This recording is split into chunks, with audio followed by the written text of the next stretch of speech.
two-time WWE Hall of Famer, Hacksaw Jim Duggan. Tito Santana. This is Kurt Angle. This is Bret the Hitman Hart, and this is going out to Scott and Holly. You are listening to the Win Twice Wrestling Podcast With Scott and Holly. Oh, it's true. It's damn true. And this ho's for everybody. Ho! Ladies and gentlemen, you are about to listen to the incomparable Win Twice Wrestling Podcast with your hosts, Scott and Holly. We always go over, brother, and that's the bottom line. Dig it? So sit back, relax, and prepare to be entertained. Hello everyone and welcome to episode number 43 of the Win Twice Wrestling Podcast, and Holly already looks confused. Yes. Why'd you look confused? What have you done? Just been a div. You got into the wrong one? Yeah, of course I have. You got into the one that we're recording next, yeah? Oh, yeah. Maybe. Yep, brilliant. Maybe. I did the exact same It's thing. Not finished. I mean, I've already said one of the co-hosts, but you're listening to co-host Scott and Holly, and it's been a while since we've done this, hasn't it? It feels like a long time. And you might even notice that someone's audio, mine, is improved because, well, how do I word this? Long story short, I'm fucking stupid. So, I don't think so. No, well, okay, we'll let the listeners decide on this. So, we're set up obviously in the same room, and I always thought, and I've said this to you several times, that your audio comes through better than mine. And for the life of me, I couldn't work out why. Because my really low-pitched voice. That was Holly's theory as to why her audio is coming through better. My dulcet tones. I said it was bollocks, and to the point of I got so Your tired. bollocks were getting in the way. Of Yeah, your a chance to be a fine thing. I was getting so not bored of saying no. It's definitely not. You don't have a deep voice. It's deeper on the female register, but it's not a deep voice. And then so when Holly suggested that here, I just went no, because I was getting frustrated not being able to work it out. So I looked at the way that Holly's microphone's been set up, and I set up both of these. So I've only got myself to blame. I checked all the cables, checked the connections. Nothing was different. Yeah. And then I just happened to look across to mine, and I could see that it said Sub-Zero. So we're using Sub-Zero microphones. Doesn't now. You can see it on the front of yours. Yeah. But obviously mine was turned the other way around because the microphone itself looks the same both sides, other than one side says Sub-Zero and the other is just the generic nonsense on the back. So I've been talking into the back of a microphone for the past 43 episodes. So apologies everyone, but hopefully this one will be much, much better experience for everyone involved. Does this mean, though, that you're going to have to do a warning when you do any impressions? Because now they're going to be 10 times fucking louder. I don't think they'll be 10 times louder. I just think they'll actually sound a bit... better? Yeah. I think they're decent already, but I hear it not through a microphone. That's fair enough, yeah. And no one likes hearing their own voice back. Certainly not me, anyway. No. No, your voice... Again, your voice is fine. But... yeah, so apologies for that. And the only thing that is really, it's like a itch at the back of my brain I can't get to. Because obviously, no intention of doing that, and I would rather throw myself off a very tall building than do it. I thought, the audio in the other ones now is not going to be as good as what it is going forward. Just have to take that one on the chin, I feel. It's listenable, it's fine. It's fine. But it's that little itch at the back of the brain that I won't be able to get to. C'est la vie, we move on. Yes. I said we've been away for a while. And we come back. For a while, yes. I've been, all right. Did you have a nice time? I did have a nice time. Yeah, it was good. I'm glad. Yeah, I don't glad feel like you you're are. back, I'll be honest. Yeah, I feel like you got the worst of it then compared to Graham. Yes. That's why I tried to divvy it up. Imagine all that crap going to one person. That would have been awful. But I appreciate you taking that on the chin as well. But you're off soon. No, that wasn't an insult. Oh, okay. There wasn't an I insult. thought some joke was coming about taking things on the chin. That's the last place you take them. But no, it's fine. It's called a job for a reason.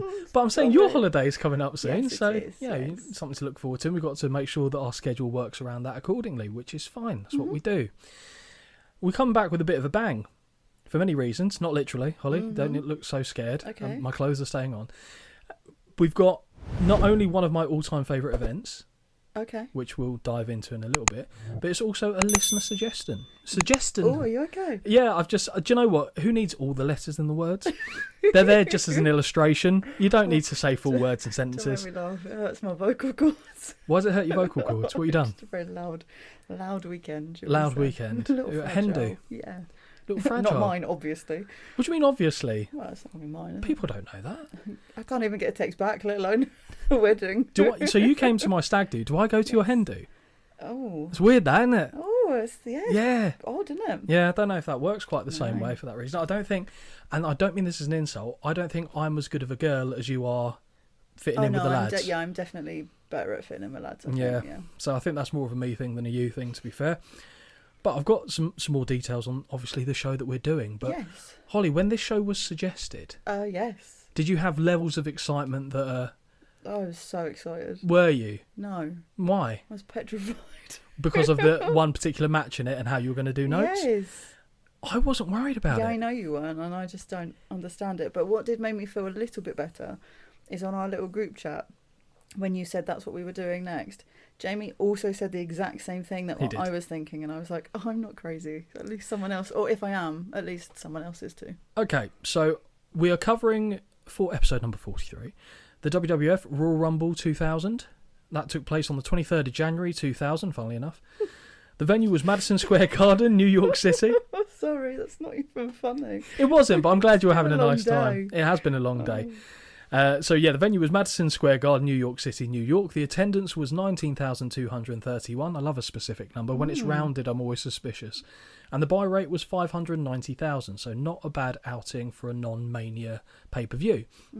Royal Rumbles in general are the number 2 pay-per-views. I'd say, I know SummerSlam is the WrestleMania of the summer, or that's the way that the WWE try and They bill it as that, put it don't they? across. Yeah.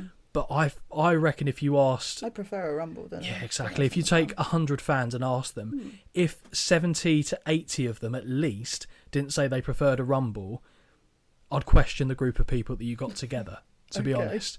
I mean, I know as wrestling fans we're a weird bunch in general, Yeah, but I still think the odds would be in our favour on that one. Okay. I love a Rumble. Yeah. I love a Royal Rumble. I've told you, I think I've mentioned it on the podcast about when I was a kid. So I used to have a yellow plastic box filled with these Hasbro wrestling figures, so the ones that were coming out in the early 90s. And I'd have my little blue ring that went alongside it. It's not got any give, entirely plastic, didn't matter. Red, white, blue ropes.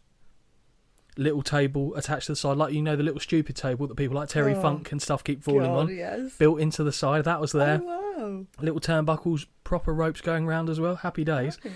Every match I ever did was a Royal Rumble. Of course. If you were booking tickets or you were selling tickets to come and see one of my shows, you'd get very bored after a while. Just only Rumbles. Because as well, the way I did it was I didn't select whoever was coming out next, so I would just rustle around in the crate. The only one lottery balled it. but you have to kind of do it without and commit to, as soon as you grab something, that's the one that's coming out, because based on the hard plastic, you could work out who was who.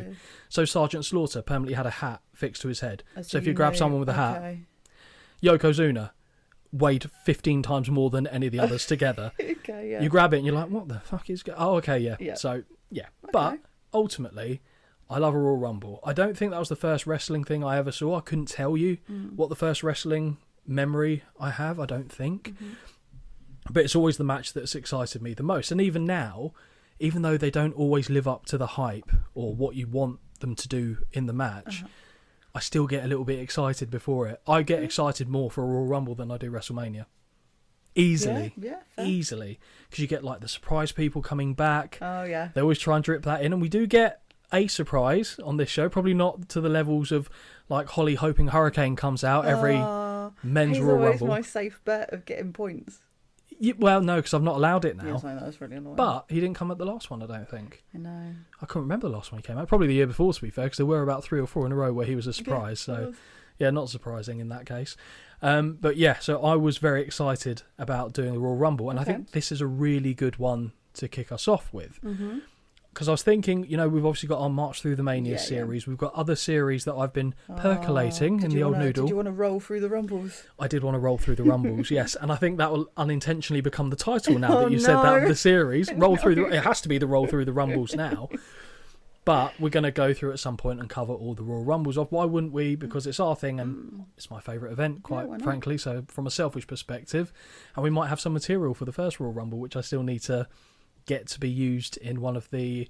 You'll look very confused. I always It's a look cameo. confused. You've seen the cameo. Yeah, I don't remember. Oh! There it is. Yeah. The penny's dropped. Yeah, I So remember now. we have some material that will be used for that as well. So that'll be fun. And you're right. I did have a bit of trepidation about the note taking for the Royal Rumble. So I was giving it the big spuds earlier. But because of the level of detail of my notes... Yes, I mean, there's a vast difference in our notes. And However... Yeah. Oh, okay. However, when I thought more about it, I thought, do you know what? The worst type of matches for me are multi-man matches, which sounds confusing because a Royal Rumble is multi-man matches, but in a Royal Rumble, they're not always doing moves on each other. They're just tussling in a corner. Mm-hmm. I don't always put that down. Why do I put that down? That's to be expected as part of the match. You just pick a highlight. Whereas, for example, we covered the first edition of TNA Impact, yes, and the main event was the multi-person match. Those matches are the most difficult for me to take notes because they're doing actual move after actual move after actual move, sometimes two moves at the same time. Whereas a Royal Rumble, there's a bit of a formula to it. Method to the madness. You'll have two people come in. That's the only bit which really resembles a match, and maybe right at the tail end. But then every person comes out, they do some of their shit, stop, next person. They do some of their shit, and because it's always I'm looking at different people coming in and doing stuff, the Rumble didn't feel like a slog to me. It took me a while to get through, obviously, because it's a long match. Yes.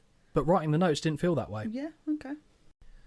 So without any further ado, should we jump into the show? I'd love to. I bet you would. You look eager, ready to go. So fucking eager. Firing on all cylinders, some would say. God, if anything, calm the fuck down, please. So after nearly a year's worth of shows and over 40 episodes, my God, in the archives, we finally land upon a Royal Rumble. Don't sound too excited. No, it's just mad to think about it, but we're literally coming up to the show's anniversary soon. So I've already kind of talked about what Royal Rumble means to me as a fan. Yes. I think you enjoy it, but not quite to the same levels of excess as me. Yes. You're doing some heavy swallowing away from the microphone. I'm paranoid. I'm so sorry. It's fine. So sorry. I've got a really loud swallow. And that's really off-putting. Hello, sorry. ladies. So bad. So bad. To be fair, it's usually I only ever hear it, to be fair, when you're drinking, so I think you're fine. So I can only apologise to anyone that's had to hear me swallow. I think some people might enjoy it. There's a market for everything, Holly, is all I'm saying. Good. Holly, what are your general feelings on Royal Rumble matches? Are they a favourite of yours? Any fond memories over the years that you can think of with the passing the tapes over the back fence and getting your neighbour to record them? There must have been a Rumble in there somewhere. There must have been. But we know what my memory is like. Yeah, I always think that when I write the question. If we come to one and I go, oh, I've seen this, then good, but this I haven't seen. So this is the first time you've ever seen... I've seen clips, obviously. Okay, fair enough. I have never seen this before. It'll be interesting, actually, when we do then go through the Rumbles, because I imagine at some point we'll probably do it a little bit chronologically. Yeah. To know which was the first one that you go, I've seen this entire match. Not just snippets of it, but the entire match. Fair enough. Might be waiting a while.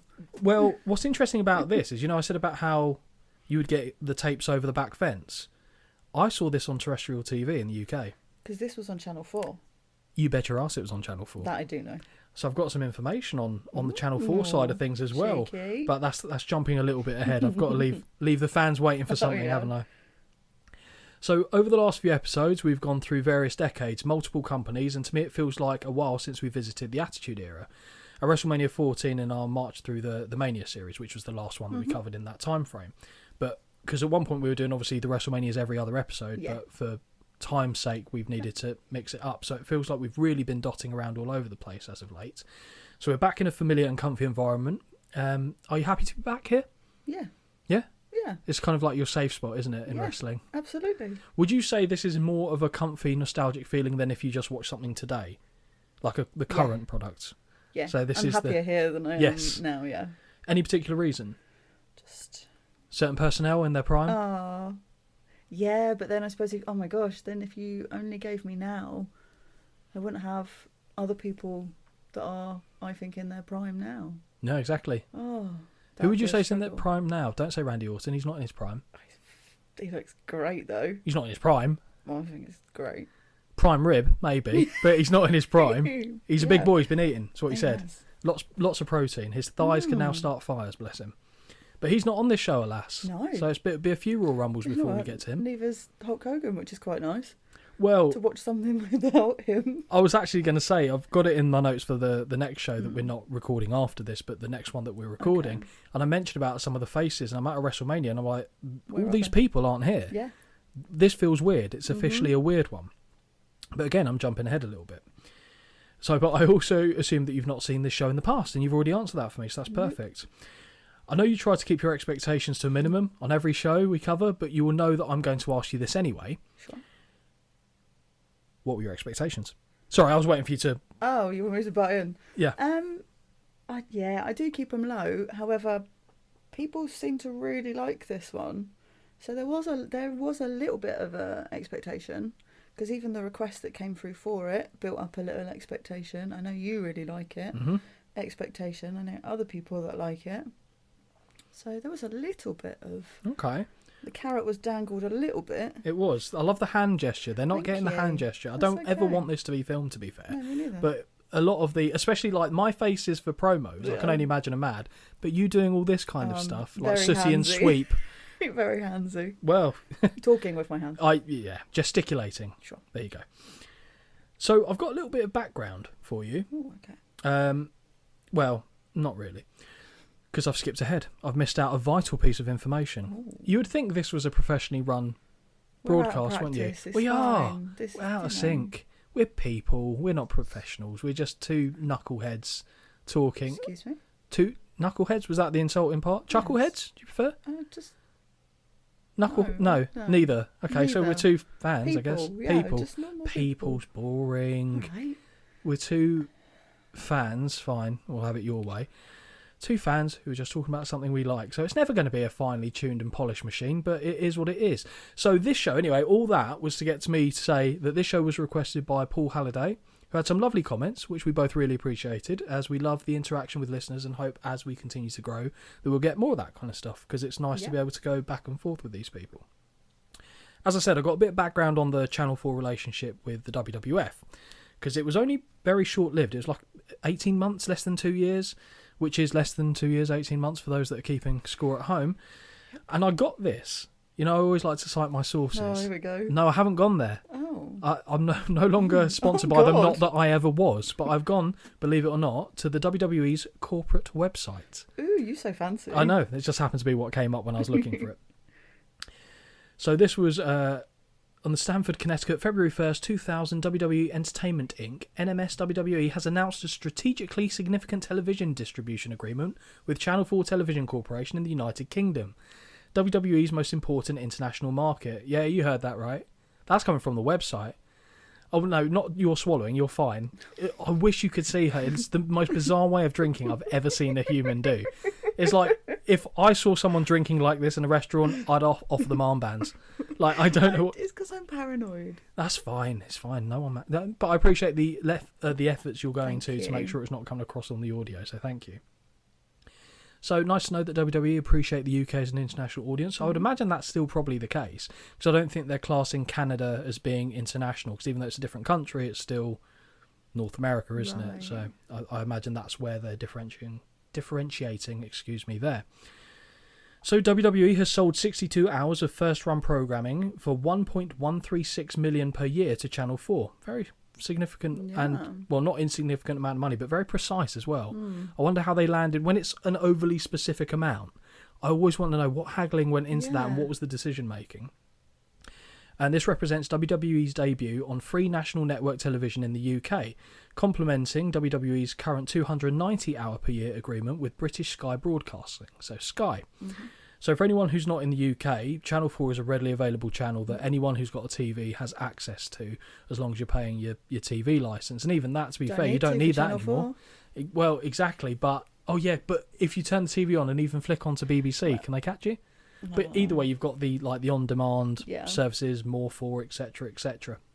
So just to put that in context for people that don't live in the UK. Channel 4 will broadcast 52 hours of WWE Sunday Night's Heat, seen domestically on cable on USA Network on Sundays at 7 to 8 p.m, and 4 exclusive 2.5-hour replays of domestic pay-per-view events, Royal Rumble in January, Backlash in April, Fully Loaded in July, and Armageddon in December. No WrestleMania. No.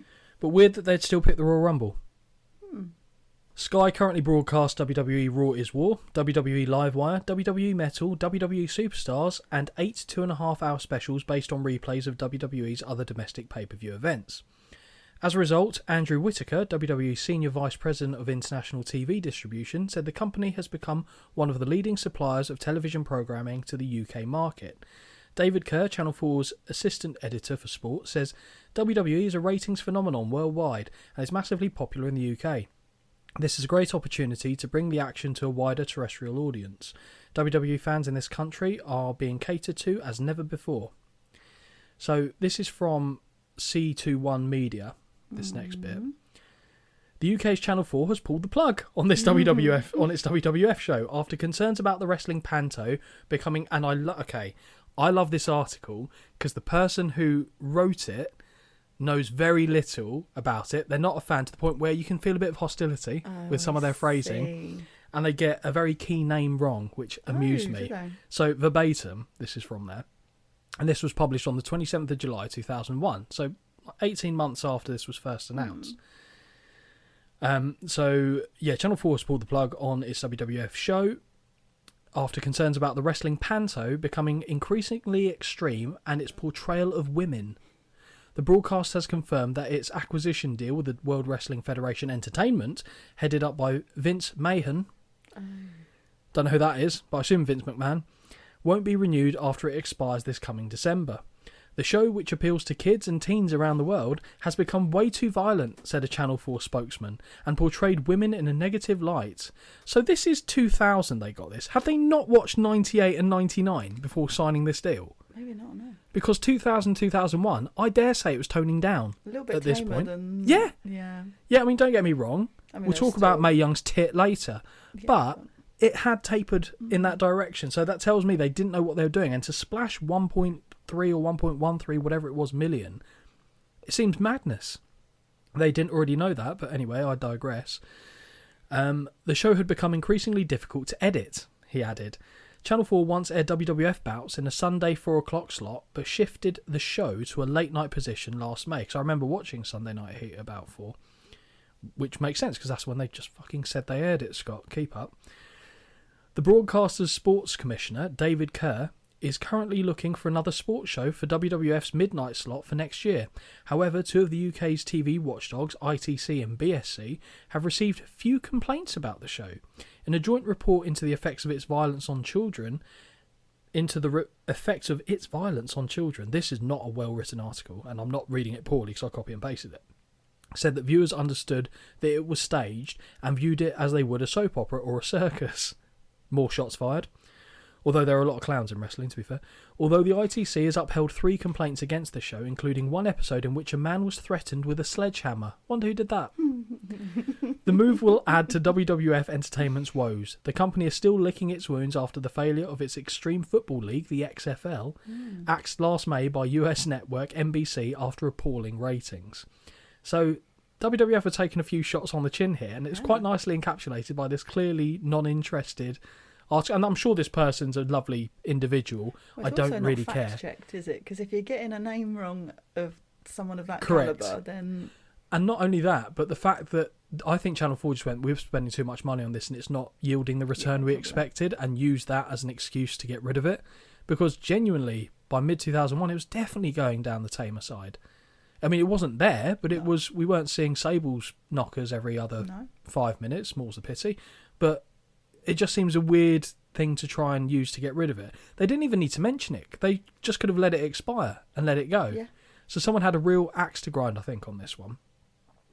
But now, that leads us to the show. Okay.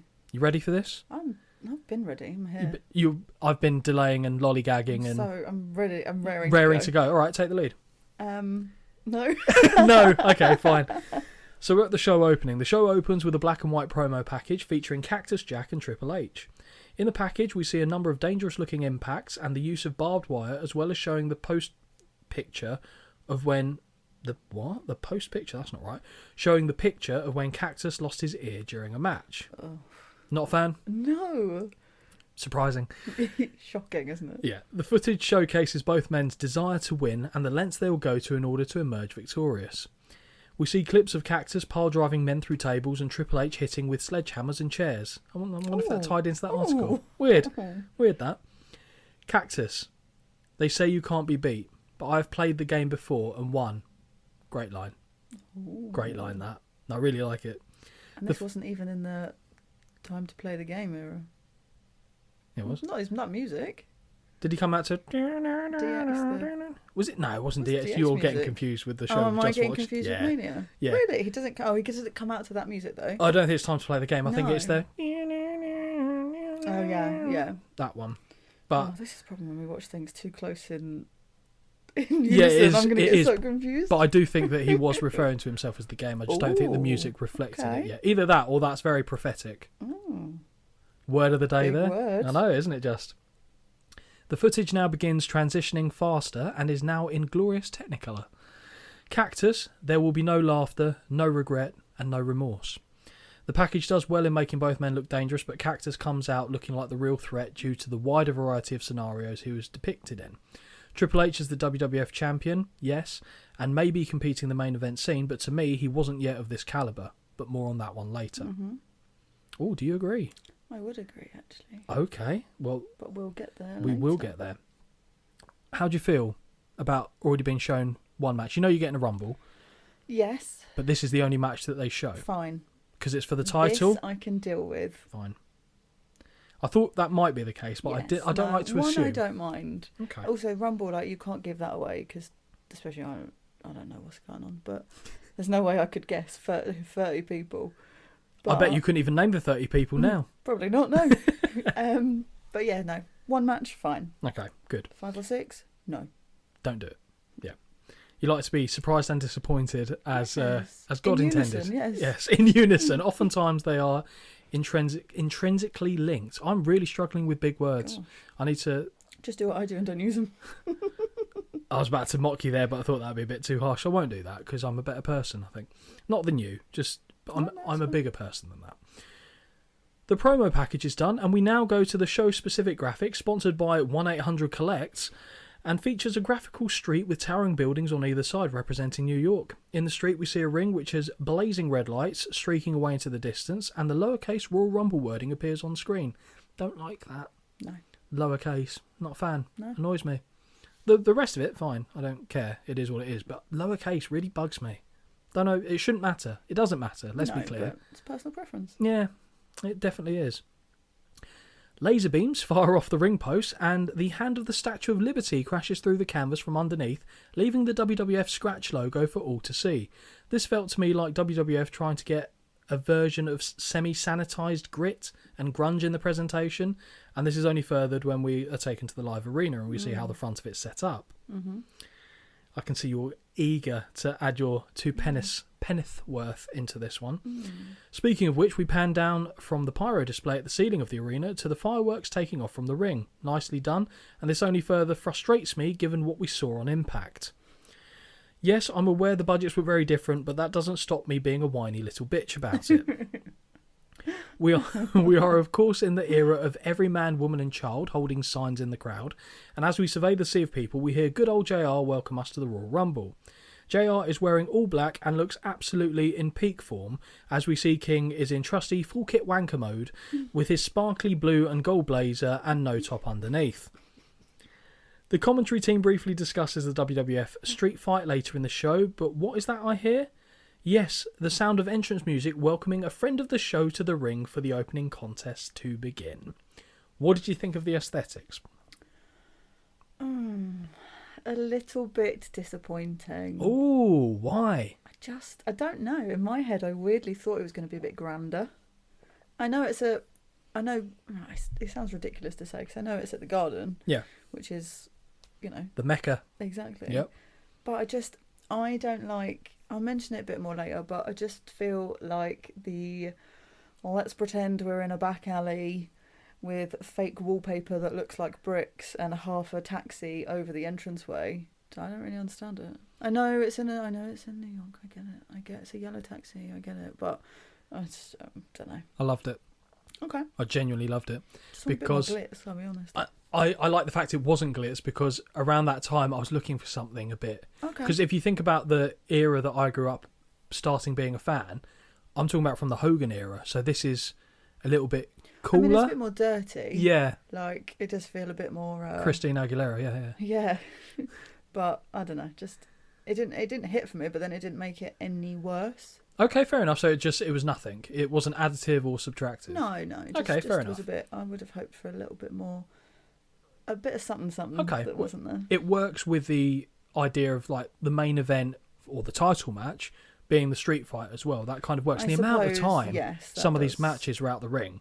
Well, yes. It worked. Yes. Like, specifically in this arena, if they were in a bigger arena elsewhere. Do I want to see it lay out like that? I don't know. Yeah. But for me, it specifically works. But then again, I'm also looking at it through rose-tinted glasses because I watched the crap out of this VHS as a kid.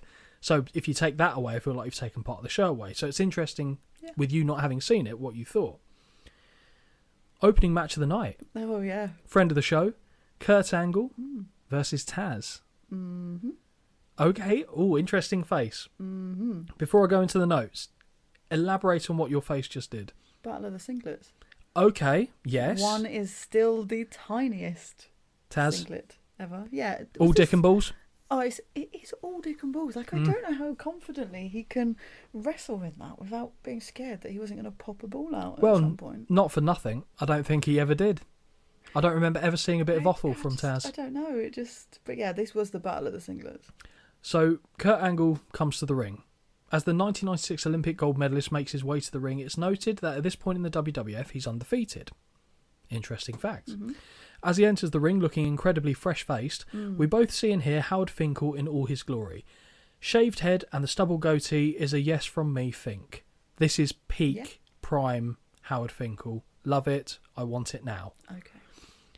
We'll get to the bit where we get to the Royal Rumble later, because his voice and the Royal Rumble are two halves of the same entity to me.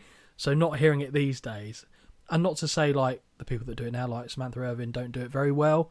It's just not, to me, the same as the Fink. The camera zooms back momentarily as Angle grabs the microphone from the Fink, and we see a mountain of candy floss block our view of the ring. You a fan of the floss? Sure, I don't mind. Yeah, my missus loves it. She got when we were on holiday, she went and got a little tub of it. Oh, okay. She went, "Do you want some?" I went, "No, I'm an adult." I mean, I haven't had it in a long time. It's not good. She made me try some. It's just just sugar. Yes, but it's not even good.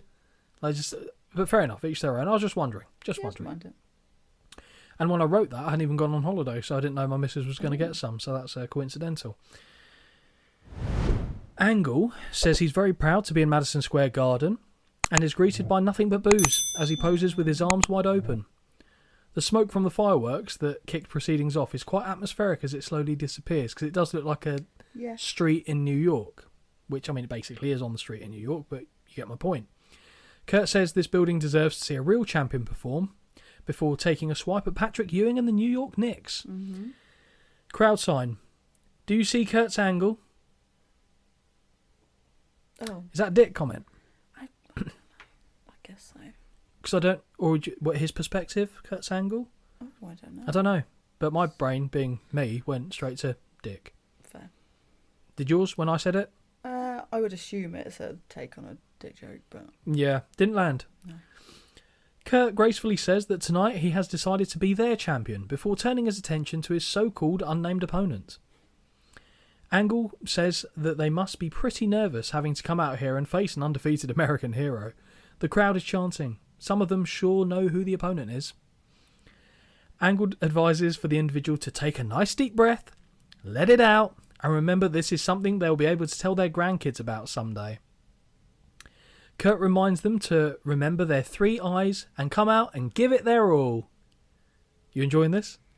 He didn't half waffle on. That was great. It's so good. It so works with the character. It works, but it did start to get a little bit. Come on, this man, he just hit the ground running for me, because obviously you didn't know who the mystery opponent was. I didn't know at first, so I would like to get your thoughts on that when we get to him. The music starts and the crowd goes mental. Mm-hmm. Not because they knew the music, because this has been the first time they heard it, but you could see on the screen the tattoo logo of his come on and his face. So they knew who it was. They were chanting his name already. Obviously, being a New Yorker as well, hometown crowd. Yeah. And that, I would say, is his biggest reaction ever. That is probably his career peaked here. Was it his debut? Yep. Okay. Yep, his first appearance after moving from ECW over to the WWF. His debut. I don't think he did anything after this that ever hit this level, to be honest. I don't even mean this as a dig, because this is more than a lot of people have ever had. So, take that in your stride. But unbelievable. Here comes Taz with 2 Zs. I'll have you know. It's not the 1 Z'd Taz. I'll be honest with you, Holly. Gave me goosebumps. That reaction gave me goosebumps. I absolutely love this debut, and it's still up there for me as one of my favourite of all time. Okay. Weird, because I don't have really an affinity to Taz, but I just remember when I saw it, I was like I was so excited because I didn't know who he was. At the time, I would have been, 11? Right, I think 11. Yeah. So I didn't have really much of a concept of ECW because I kind of came to that probably within the next year after that before it closed. And to me, this was just an exciting new person. And the fact the crowd gave him that reaction, I thought straight away, he's a big deal. Fair. You know, how it panned out for him in the company, maybe not the case. And it certainly didn't come in and, he wasn't the next coming of Hulk Hogan, brother. But still, hell of a way to start your time in the WWF. With tattered towel over his head, Taz makes his way to the ring, and with Kurt still in a state of confusion, he takes the opportunity to unload right hands as the bell sounds. So the match is now underway. Holly, what did you think? What was your take on Taz being the mystery man? Fine. So you weren't like, No. So I wasn't sure. I thought you might look at it and go, right. I did think, okay, this would be interesting. Yeah, fair enough. Well, Taz actually had a lot of involvement with trying to get Kurt Angle to move to ECW before he ever signed with the WWF. Okay. And I believe it was at a particular show where Kurt Angle was introduced to the fans. So he came into the ECW ring before he was ever in WWF, said hello to everyone, and later on that show, the Sandman was crucified by Raven. Jesus. And Kurt Angle went, I cannot be associated with this. And he went to the WWF, and the rest is history. Okay. But Taz was one of the big proponents of bringing him in to ECW in the first place. And had that angle not happened, who knows? Angle might have had a very brief run in ECW before he actually went to WWF. There's no way he wouldn't have gone to WWF. It would have been very short. I'm pretty certain of that, if anything at all. Reversal of a whip, and Angle looks for a leapfrog, but Taz holds onto the ropes and sends Angle flying to the floor on a big backdrop. Taz follows him to the outside, and they make their way to the aisle, which has been made to look up like a beaten down road with broken walls and graffiti everywhere. I'm not going to ask the next question because you've already given me your answer. Okay. Did you like that, Holly? No, she didn't care. She was expecting something more sanitised in her Royal Rumble production. Taz finds his suplex countered, and Angle hits one of his own instead. The two men make their way back to the ring, and Angle punches him when they re-enter. Running crossbody of sorts from Angle, and that gets a count of 2. Taz is introduced face first into the buckles and is choked by the boot of Angle. Overhead belly-to-belly throw by Angle, who woos as he returns to his feet in celebration. Kurt makes his way to the top rope but finds himself crotched as Taz bounces off the ropes. Nice. The Brooklyn native joins him up top and hits a beautiful Tazplex, sending Kurt head over heels to the canvas. Nice. Yeah. Near fall for Taz as Angle rolled his way to the ropes to drape his foot across before 3. Taz thinks he has won and is arguing with the official. Angle sneaks up from behind, boots Taz in the gut, and secures a small package for a near fall of his own. Yay. Yeah, well, it's been a while since I said small package, isn't it? Running clothesline by Angle as they make it back to their feet. Bridging German suplex by Angle gets a 2 count. Very nice. Kurt signals that this one will soon be over as he looks for the Olympic slam, but Taz slips out the back door, another one of your favourites, and despite a momentary pause, German suplexes Angle in such a way that he completely flips over, although you could tell Angle went for it a bit early, and then Taz was like, no, because I will drop you on your head, and then they did it again, and then Angle does completely flip over. But it's fine, it landed okay, we're all good. But I imagine as you saw it, you went, oh. Of course. Yes. Of course. Just thinking about the neck, and Angle had a lot of neck related. Did you know? I don't think you ever mentioned this. He won a gold medal with a broken freaking neck. Stop. I know. No I know. way. I know. You heard it here first. Oh my gosh, that's brand new information. Isn't it just? Never heard that before, ever.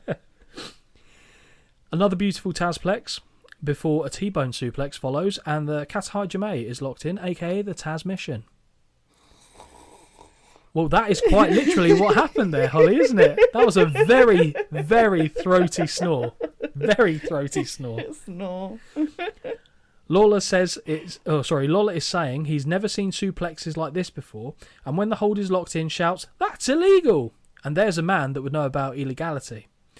Angle is struggling, and Holly, can you do the honours, please? He's asleep. He's asleep.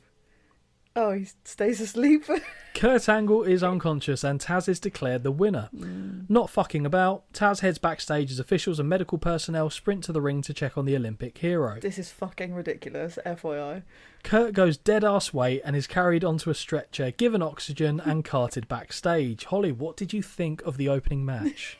It was good until this. Until they bring out the fucking stretchers for people that don't fucking need them. Every time. No, say what you really feel. Oh, Don't hold back. so dumb. So dumb. And he gets an oxygen mask. He's fine. The oxygen mask was a beautiful touch. He's fine. Beautiful touch. Also, just putting it out there, if should whatever situation ever happen where I pass out, right, and I need to be put on a stretcher, please, dear God, do not put me on a stretcher the way that these idiots drag him onto a stretcher. Obviously, I know he's fine, but make it look fucking real. Come on. The fucking stretchers can piss off. They really rile me up. Oh dear. Mm-hmm. So, I dread to ask, Holly, but what did you score this match? 1.25. Oh, okay. Okay, so Big Dave gave it 2. Okay. I'm going to go 2.25. Okay. I really quite liked it. It was short, but it works. The ending, okay. The suplexes from Taz. Kurt had a couple good ones in there as well. Cool. Not much of anything else. No, there wasn't really enough to get your teeth into. Suplex. Ooh, suplex. But that's every Taz Ooh, match. suplex. Ooh! There you go. That's a Taz shirt. Ooh, suplex. But I thought it was pretty good. I can't go more than that, though, because I've said pretty good, which would make you think I'd score it higher, but no. There's not enough content. Exactly. But I think 2.25. I would have given it higher if the stretcher hadn't come out or the oxygen. Can I just say something on that, though? No. That was after the match. No, I can't say that. Okay. No, it still counts. Okay, fine. It still counts. Well, I'm surprised then you didn't score it slightly higher based on what follows. So what we are taken to next makes Holly instantly happy in more ways than you can imagine, as Michael Cole is set to interview the Hardys and Terry Runnels. In many ways, this giveth and taketh. It giveth the Hardys and taketh with Terry. Holly, tell me this isn't prime Jeff Hardy right here. Oh, it is. Yeah. Peak, ready to go. Oh, yeah. Pants down, have a good time. Is that... Did you pause? No, No, did we didn't not pause. No, I'm just checking. It's fine. It's all right, But we're yes, friends here. this is prime, like... Prime Hardy real estate. This, I don't think there's a better look of Jeff Hardy than this, personally. Okay. I don't think I've seen one. I think actually the one... Well, no. I was going to say the one where he won the WWE title that we saw was good, but then he had that like poo water paint on and it was just not great. So for me, this one takes the edge. Around this time. A little bit later. Okay. Yeah. We see footage of the Dudley Boys powerbombing Matt Hardy through Matt Hardy through Jeff Hardy and a table on Raw. As a measure of revenge, we see Matt leg drop Devon Dudley through a table from the entryway to the floor. We also see Terry Runnels showing us why Lita was far better working with Matt and Jeff. Yes. Did you even know that Terry worked with them briefly? I did. Oh, okay, fair. I did, but I'd not seen it. And now you have. And I saw it and I was Over like, it? oh, Yeah. okay. The highlight is just when Jeff says her name, I think. Yeah, okay. The southern drawl is Terry, no! Yeah. Michael's asked about her. Sorry, I didn't mean to excite you like that. That was the first. Okay. Imagine the first half impression I went for was a Jeff Hardy one. There you go. That was just for you. Wasn't great, but I just, as soon as I hear you say accent or voice, my brain goes, do it. Okay. Because I'm a child like that. If you said, don't touch this, it's hot, probably still going to touch it as well. That's. Did you ever have an incident like that as a child where you were told specifically not to do something? Still am to this day, I'm afraid. Okay. I mean, if you just want to put lies like that out there, that's absolutely fine. That's on your head, be it. So Michael's, Sean's not there. Michael asks about how much... Michael's Cole asks about how much carnage could be in the upcoming match tonight, and as he moves the microphone towards Jeff, Terry interrupts saying that they can't wait to tear the roof off MSG. Jeff shouts, "No!" I've even got it here to do it. Jeff says that there's no way they'll let Terry go out there with them, as it will be far too dangerous. Matt says that the two of them shouldn't even be in the WWF, but they are, and tonight they will put the Dudley Boys through tables or try. I've got that. I've literally put D-A-H. Oh, you did it phonetically? Yeah. Trying. Yep. We see a familiar image of the Empire State Building, which they just use every time they go to New York. I think they get a camera, film it. Yeah. Don't even do that. Unless the Empire State Building changes, just use the same one. Yeah, fair. Unless you're going during the day, use the same one. Just edit the background. Yeah, no one cares. Photoshop. Although it does look nice and it's wintry as well. So, but again, the debut of Raw, wintry in New York, literally the same video. It might well have been, to be fair. Oh no, it zooms out, doesn't it? And then it shows them right outside MSG. So it must be slightly different. So I'll get back in my box. King does a shill of the sponsor and in the process says Royal Rumble before correcting himself. Who's he? Me. That's my gimmick. Fumbling over silly words. The Royal Rumble. In fact, I'm pretty sure I've said that on a show and then you mocked me right afterwards. So that's good. Maybe. Match number 2 of the night. Yes. When they were discussing this in the interview, obviously they've kind of teed up that they're going to do a match. Yep. You there for it? I'm here for it. Brilliant. The Dudley Boys versus the Hardy Boys, and they're claiming it's the first ever tag team tables match. And in the WWF, yeah, I think they're right. But elsewhere, I'm sure ECW has definitely done it, obviously, at that point. The Dudleys make their way to the ring, and upon arriving at their destination, a stuttering Bubba Ray begins hurling abuse at the New York faithful. Sign, condoms prevent Dudleys. Okay. Bubba Ray turns his attention to the Hardys, calling them pretty boy punks. Now Devon doubles down on Bubba's claims about New York not electing the correct mayor. All very good topical stuff. Bubba finishes things off by saying they can stick their heads between their legs and kiss their stinking asses goodbye. Graphic imagery there. Yeah. Don't need to imagine Bubba Ray talking straight into his pipe. But that's where it took me, I'll be honest. The Hardy Boys music hits and the brothers make their way to the ring but are met by the Dudleys in the aisle and the brawl begins. The bell sounds as the 4 men exchange punches on the floor, and JR explains that both members of the team have to go through the tables to end the contest. You don't often listen to the commentary. No, I don't. But Did I do, you hear thankfully. that? I was going to say, because Yes. you must have been confused when the match carried on. No, I did. I did understand. Okay. For once in my life, I listened. I thought you were going to start quoting a band there. The brawl makes its way to the ring, where Bubba Ray hits a Bubba Bomb on Jeff Hardy, and Holly is at the ready to play the role of nurse for one Mr. Hardy. Yeah. The big man now rolls to the floor and retrieves a table that he and Devon set up in the ring. See? Now, it doesn't always have to be Devon getting the tables. No. Bubba is competent at this task as well, and now we've learned. Bubba looks to backdrop Jeff through the table, but at the last moment, Matt flips the table out of the way, and you can hear the girls scream at the idea of Jeff going through the furniture. DDT by Matt on Bubba sees him roll to the outside, from where Jeff hits a running senton over the top rope to the floor. I'm very happy in this match, I'll be honest. I know no one can see. I just look happy. Yeah, Holly, like I said, when I'm talking, Holly's usually kind of furrowed her brows, staring at me. Face. Yeah, concentration face. But as soon as Jeff Hardy's mentioned, there's a little swagger in the shoulder. Oh. She leans back, she's smiling, she's swaying from side to side. Oh, to have that effect on the opposite sex, eh? In the ring, Devon looks to powerbomb Matt through the table, but Hardy lands on his feet and looks to counter with a suplex. This too is blocked, and Devon connects with one of his own. On the outside, we see a brutal chair shot to the head of Bubba, who stands dazed on rubbery legs before he's placed on a slanted table. Jeff runs around the ring, jumps onto the barricade, runs across this for about 5 foot, and takes flight, but Bubba is back on his feet and throws the table at him. Bubba didn't fare too well from this either, as the legs ricocheted back into his face. Yes. And they mention it later. They said, Bubba seems to be bleeding near the eye. I'm pretty sure this is where it did it, because it comes back and like jabs him right in that area. Could be wrong, could have been anything else, but to me, that's what it looked like caused it. Big Bubba is still, not Big Bubba Rogers, just to be clear. Bossman is on the show, but later on. Big Bubba is still swaying before returning to the ring, where he's met with the right hands of Matt. The advantage doesn't last long as Bubba strikes back and places Matt on a table. Bubba climbs to the second rope and somehow doesn't see Matt roll off the table before punching him square in the Dudley Dog. Yeah, that bit just didn't... You're facing the same way, dude. I know.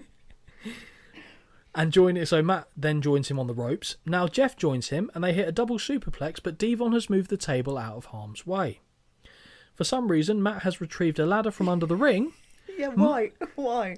It's not needed. Much to the delight of the crowd, and he hits both Dudleys in the midsection with it. Now each Hardy is holding the ladder at the end and level Devon with the steel before knocking Bubba over the top to the floor moments later. Matt follows him to the floor and cracks him with a chair before setting a table out on the floor. Second chair shot by Matt is disgusting, and the crowd literally goes, "Oh!" Bubba is laid across the table, and now Matt is ascending the ladder. Devon spots this and rushes to the outside, where he climbs the ladder to prevent Matt from leaping. Little success though, as he is pushed off, and Matt turns and leaps with a leg drop just as Jeff takes flight with a splash, and both men drive Bubba through the table. The Hardys have an advantage. Really good camera angle for that, as Jeff appears from out of nowhere, Literally out of above nowhere. the camera, and they do pretty much hit at the same time. Mm-hmm. We can now get a holy shit chant, but I thought that was really well done. Yeah, really brilliant liked that. aesthetic.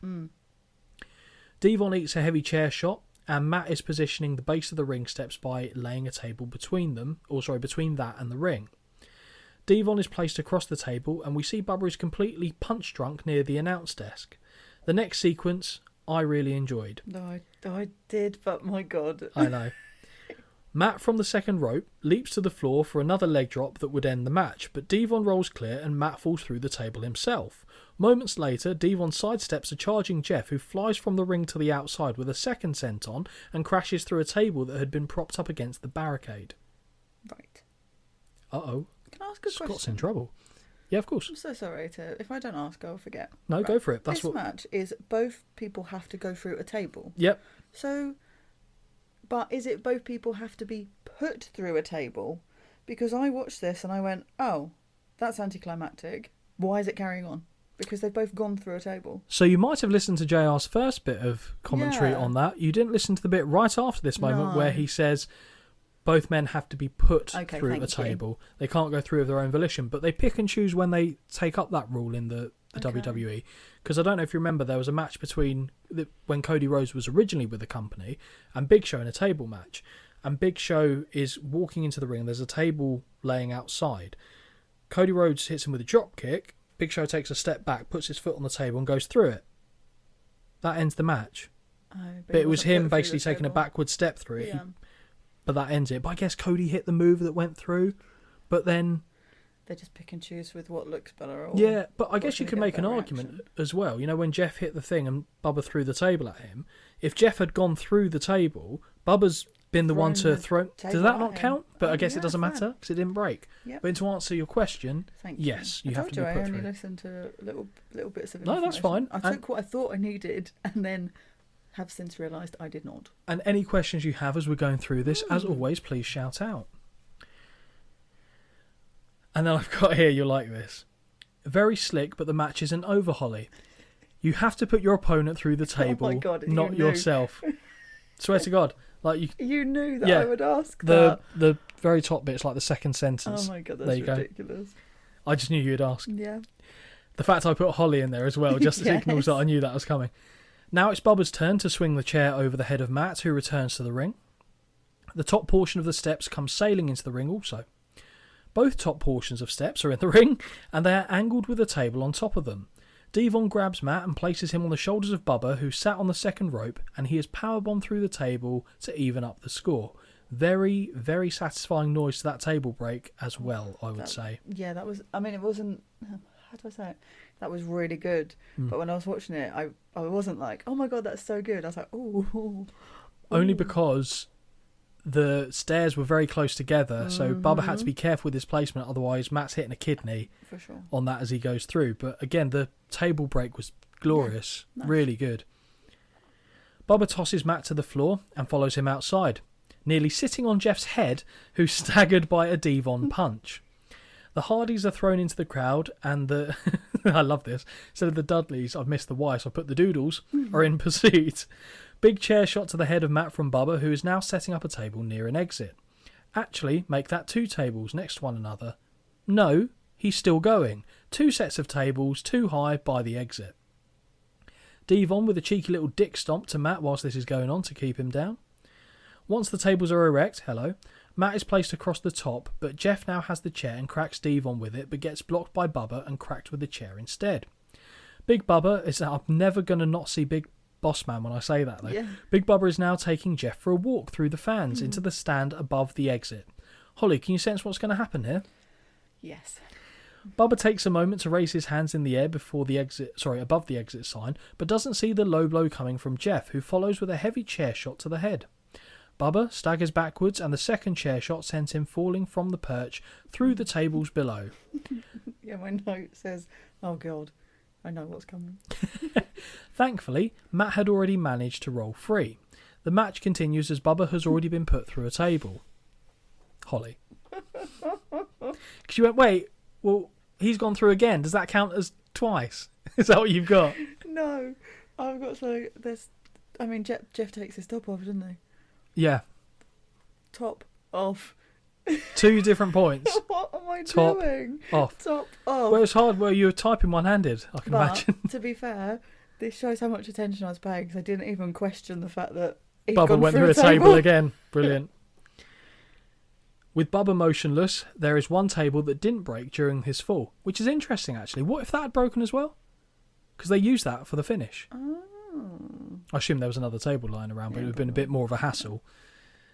Matt drags it further away and places Devon upon it. Jeff is still above the exit, removes his top. Woohoo! Yeah, as the women go, And they really do. they are ready. They really They do. want some Jeff sauce, yeah. is what they want. Removes his top, and we get a great camera shot from behind him of the arena with all the fans looking up at him. Now Great that image. I've seen. Yes. I bet you have. But you're right. Yeah, it's a On famous slow-mo. image. Yes, Yeah. or pause screen. Yeah, fun, Yeah, check out his back definition, I guess. Yeah. Make sure everything's where it should be. I think that, and then we're done. The show's over. No. Does it? Yeah, I'm finished. Oh, okay. Removes his top, and we get a great picture. Jeff takes flight and connects with the Swanton Bomb and puts Devon through the table to cement the win for the Hardy Boys. Matt picks Jeff up and carries him back to ringside, where he awkwardly drops him over the barricade and he folds up into a heap on the black mat. I laughed.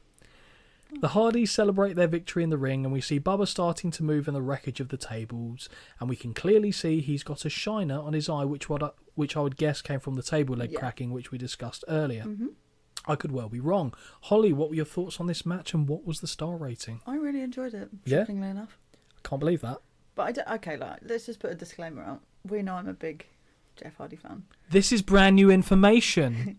There are matches of his that I don't enjoy, We have yet to see one. but we know there will be. Oh, yeah. Exactly. Oh, there's So one I'm very keen for you it's to not, see. Oh, I don't want to watch that. I know what you're talking about. 2.75 out of 5 stars. Oh, what's the shocked face for? Did you give it higher? Yeah. Oh, okay. So I gave it higher, and Dave gave it higher. Yeah. Dave gave it 3.25. I actually go 3.5. Mm-hmm. More, it's difficult to kind of articulate what I mean, but it's a nostalgia factor as well for me, because it is a good match, but for me, again, at that age, this was like the first type of match like this I remember seeing. Yes, I think put me in that situation at that time watching it, obviously it would be higher, but All the table breaks were great as well. yeah, There wasn't it a was bad really one. Good. I did enjoy it. It got over half. I Yeah, did fair. enjoy it. Yeah, no, for me it was just, it hit a lot of the points. I couldn't go into the 4 territory, but I think 3.5 is about where I land for it. Okay. Back to something that's been a favourite of yours throughout this particular show. We now head backstage, where we see a dazed Kurt Angle wobbling as a medic is shining a light into his eyes. Kurt asks what happened and whether he won. As a general rule of thumb, if you had to ask if you won, you didn't. As a general rule of thumb, I'm not sure you do the shining of the light in the eyes to someone stood up, but what do I know? Well, you have been trained in CPR, haven't you? I am first aid trained, yes, but we don't do the shining of the light. Well, I haven't got a torch. I'm sorry, you're going to have to die, I'm afraid. Flash and say, did you see? That's the tactic, right? Fucking is, yeah. I'll do that, in workplace first aid and teaching first aid. I'm not sure they do actually, that. speaking of that, I meant to mention, if you need someone to practice on, I'm more than happy to be, just to make sure, course, you can have the torch, any type of flash. Have you seen that resurrection dance move? that like a street dancer do. I think it's called the resurrection, where they're lying on their front and then they kind of push themselves up to standing and it looks kind of seamless. Right, yes. Yeah, I imagine a Flash would get many people to get up like that, but the other way. Stop it. There you go. It's a compliment. Give over. Where have we go from here? The medical man, because I don't know his name. Let's call him Keith. He's just raided the lost property bin of what fancy dress outfit he can put on. I believe in his credentials, Holly. How dare you... Fucking bollocks. How dare you slander my good friend, Michael. The medical man... Touche. The medical man says he doesn't know and that all he knows is Angle was choked unconscious. Well then, so you do know. Who's won a match that's been choked unconscious? Stupid. Kurt hears this and says, choked? That's illegal. He then claims he's still undefeated if he was choked. Kurt continues to sway as the cameras return us to the commentary team, who discuss the legality of Taz's victory to open the night. King says that Angle is still undefeated, and JR says that it will still go down as a win for Taz, but he concedes that Angle has not been pinned. Okay, Holly. So from the highs, quite literally, in Jeff Hardy's case, of taking flight, not drug-related gag on this one, to something that I can only imagine you were super excited for when you learned that it was going to be next on the show, because obviously it's the Miss Rumble 2000 contest. Of course it is. When you heard Miss Rumble 2000 contest, what went through your head before you knew what actually happened? Just talk me through it. Well, I also heard that, I saw, didn't I? Because King's in the ring for this one, right? He certainly is. So my brain just went, oh good. A, this is going to make me feel really fucking good about myself, what's coming next. And B, what state of undress and what women are going to be participating in this? Probably not because they want to, but because they've been told they have to. I reckon some of them were pretty happy to be there. I'm sure one or two were. Yeah, but we'll get to Jackie later. One or two that weren't. Yeah, I mean... Stop, I can't. Right, okay. We will get there. Oh, I know. Oh, Jesus. Now, Holly, this next contest is one that I'm sure you were not expecting, yet eagerly anticipating at the same time. The Think tells us this is the most prestigious contest of the new millennium. Small window, to be fair, because it's only January of 2000. True. But I would be willing to bet it's not. No. The Think introduces us to the judges. Sergeant Slaughter, easy target. Tony Garea, why? The Fabulous Moolah, who is fully forced into a snog by a fan. Yes. And normally I'd feel bad, but given what this old pimp hag did to other women, I feel nothing. Holy shit, Holly, we get Johnny V. You remember him, right? Luscious Johnny Valiant? No. Talk about eggs, Grandma. Oh, him. No. Yeah. Oh my god. Yeah, former manager of Brutus the Barber Beefcake. Johnny V. Oh my god. We also get classy Freddie Blassie. Bless him, he's so old. Who I know is not alongside his mother for this show, which is disappointing. And my goodness, does the classy one get a good reception? Yeah. Up there with Taz so far for reception of the night. Who else could host this contest other than the King? Who enters the ring and sends Howard away saying the girls involved aren't his type as they're not inflatable. Right. There's a joke here about what King's type is, but I'm choosing to swerve that on this occasion. Yes, thank you. King first introduces the reluctant Ivory, who does not look happy to be here, before Terry joyfully skips her way to the ring. And let's be fair, here's a woman whose nipples are usually fully on display, so this may be the most clothed we've ever seen her. Jacqueline is up next with a decent cowboy hat, I must say, suits her. I'll be honest, I didn't really know what to do with the notes on this one, so I go between watching people on the catwalk to going, don't mention boobs. Okay. So you'll have to bear with me. Your notes must be interesting. We'll get there. Okay, please interject with some. I will. I don't think they're too salacious. No, I don't think so. Jacqueline is up next. Yep. Up next is BB, aka Barbara Bush and Holly. I know what you're thinking. Who the fuck's Barbara Bush? Yeah, if I hadn't Googled her, yeah. Well, in short, Kathy Dingman had a relatively short career in the world of wrestling and went under a few different names. In the WWF, she was Barbara Bush. In WCW, Papaya. And in TNA, she was known as Taylor Vaughn. She did nothing of any note, and to be honest, is probably best known for her work at this Royal Rumble contest. She was an EMT, wasn't she? Yeah, Like she was a nurse. They paramedic, said she was a nurse. I thought she was a flotation device. I mean, that's very big.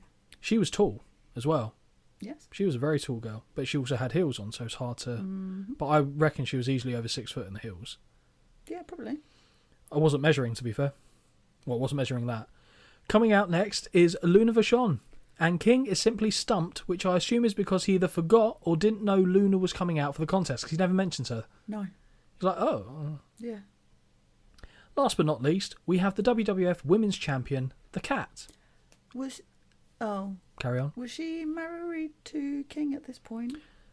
Sorry, have I ruined it? No, you've ruined nothing. Okay. Well, funny enough, I was actually going to say, so what do you know of the Cat? Because I didn't know if you'd be aware of her at all. Did you have to, as you would say, Google her? I knew they were together, but I don't know much else about her, I'll be honest. Okay, so the Cat is an interesting tale. That was... Ooh. Yeah, I wasn't going for the pun there. Not intentional. Stacey Lee Carter started out in the WWF by managing Chyna and began to adopt similar gear to her charge until she began an in-ring career in her own right. She wasn't exactly a natural and was better known for her assets than what she delivered in the squared circle. During Armageddon 99, the Cat was the first woman to appear to intentionally disrobe in front of an audience. In this match, she actually won the women's title by disrobing Ivory, Jacqueline and BB in a four corners evening gown pool match, and no, I'm not joking. Jesus. Perhaps unsurprisingly, she would later go on to marry the King in 2000, but they would later divorce in 2003. So I wouldn't have thought they were married yet. I think they were probably together, obviously, at this point, but their relationship at one point saw Lawler walk out of the company when they parted ways with the Cat in 2001 in protest and would only return to the announce booth after the invasion angle had concluded. So effectively, he held his breath and stamped his feet because his missus got binned off. Yep. And when he left, they brought Paul Heyman onto the commentary team, which is why he was there, and then it worked for the invasion angle. I see. It's another little stitch that you're seeing being woven here. So hopefully that gave you a bit of information about the Cat. Thank you. Some of the sentences we come out with on this show just baffle me. Like, hopefully now you know more about the Cat. Mm-hmm. Weird, isn't it? What do we do? King says, and this sent shivers down my spine. Here, kitty, kitty, kitty, kitty, kitty. That's creepy. Oh, made me feel sick because he's a dirty pervert. Holly, thoughts? Stop. Don't say that. Well, no, but he... I mean, take everything else out of it, any stories, whatnot. It's a pervy thing to say. Thank you. It's almost as worse as... As worse. It's almost as bad as the whole daddy thing. Daddy Dom. Have you seen they're doing that as merchandise, by the way? Yes, I have. And I don't think people in WWE know what that means outside of the walls of WWE. So interesting whoever buys that shirt. Hey, untapped market potential. Got to respect it. But yeah, like I said, if we're talking just exclusively exclusively in the world of the Federation, calling King a pervert is fine because JR calls him a pervert almost every fucking week. Yes, true. And what he says is perverted. It's pervy, yeah. Own it. And he does, to be fair to him. Yeah. He does. A special judge is now confirmed as Andy Richter is sat at ringside and King warns him to control himself. I'll be honest, I don't think he's the issue. No. As the contest begins, King signals that Ivory is up first and comments how reluctant she is. Ivory pauses for a moment before clearly saying, "You are a pervert, Jerry," and takes her yellow fleece off, causing the King to arrive in his pants. Just for her calling the King a pervert, she's my favourite. She looks phenomenal. Yeah. Do you not think? She's very good physique, but, and this isn't to body shame anyone because she is I will admit, good physique, but if I'm looking at a woman, and to be fair, if they're in a bikini, that's my brain goes there. I don't think, I wonder what they're like with maths. Do you know what I mean? So I'm looking at them. When you can park a car between their breasts, it's too muscly. Because you can tell she's toned, and I think that is just the body's way of dealing with the muscle when you've got breasts and they're fake. Yes, please help me out here. I'm clawing. Well, no, but I'm clawing for like. I'm not muscly either, so. Well, no, but what I'm saying is, please help me. Yeah, maybe. Yeah. So to me, but you're also, are you not a massive fan of the fake boob look. No.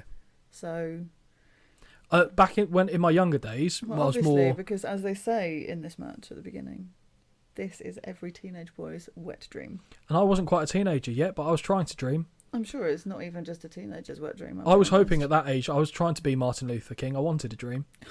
But mine was going to be wet. But then again, at that age, I don't think I could, to be fair. But I was very... It was a lot for the... replays years later, I'm sure. Oh, I mean, honestly, it was like a snow globe in here during the week when I was watching this. It was horrendous. Holly, don't touch that. Don't touch that. It's not been cleaned yet. But, yeah, so Ivory was my favourite. She called the King of Perv. Well done. I don't really know how to write this, but we'll say she's wearing a turquoise bikini, and that is about all I can say here, really. Yeah, it's like a very tiny string bikini. Yes. There is, I mean, to be fair, for most of them here, there's little point in them wearing much. All it's doing is covering up nipples and whatever they've got going on. Like well, not penises. strips and whatever. Sorry? No, I don't know what. No, what did you actually say there? A landing strip. Landing strip. I thought you said anus something. I was like, No, well, the amount some of them bend over, I'm surprised we don't see that, I'll be honest.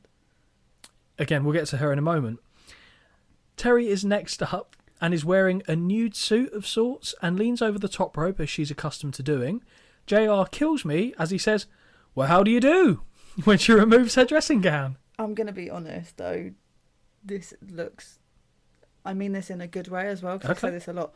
Ridiculous. Yeah, fair. I mean, obviously, I know she's got massive fake tits. What? But... No, did you not know? But... Proof. This is a good look.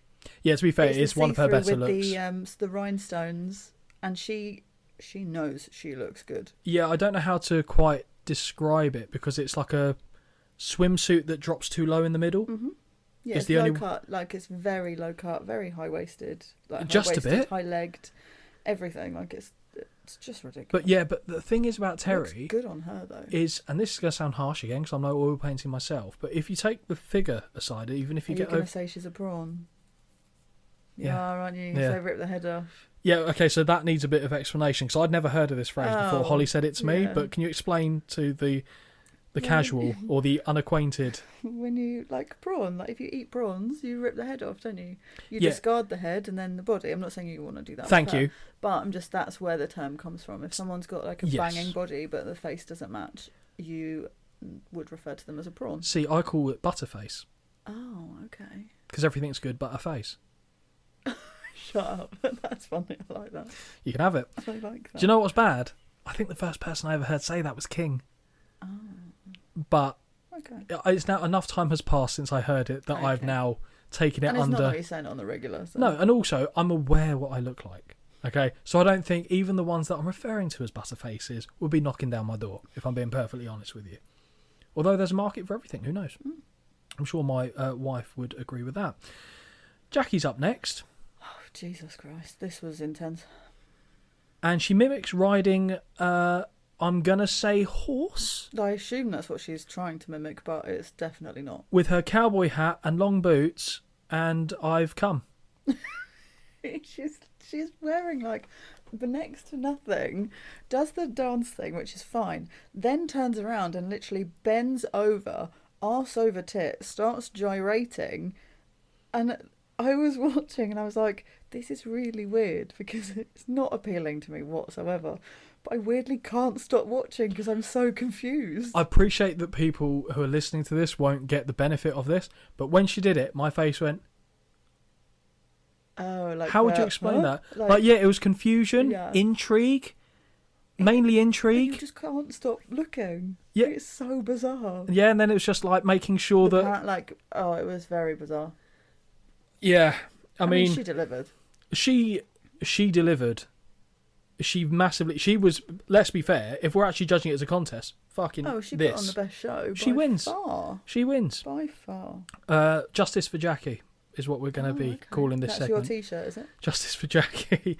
Well, yeah, maybe. As BB starts to disrobe, King says, we have a new meaning to the big show. Not a compliment. And all I can now think of is the man wearing a thong, and it doesn't sit right with me, Holly. Oh, did it ruin it a little bit? Yeah, a little bit. But again, she's... okay. Right. She is too false. She doesn't look like a human. She looks like she's been assembled. Oh, do you think she looks like a mannequin? Yeah. Like a Oh, really inflated... She looks like a blow-up doll that's turned to human. Not one of the... Right. Yeah, it was probably when she walks out going... Yeah, yeah, with gave the it away. mouth. The mouth open and the hands jutted forward. But she doesn't... To me, it's like she almost doesn't look human. Okay. I don't know how to quite... I think also for, like, I mean, it doesn't matter what I think, but... Yeah, it does. Of course it does. Compared to all of these other girls are really petite. Yeah, that's true. They're all of petite stature. Height-wise, certainly. And, I mean, like, you've got Ivory there, but Ivory's wearing flats. Do you know what I mean? True. So you've got, like... And then she's there. She's a tall girl anyway. Yeah. And she's got heels on. I think it automatically makes her look ginormous. I'm aware as well that she's not unattractive, but she's just really not... Even when I was a kid... No, Who would my favourite have been as a kid, actually, there? My brain says the cat, just because she's the most normal, dare I say. Okay. Whereas now, after the performance, Jackie...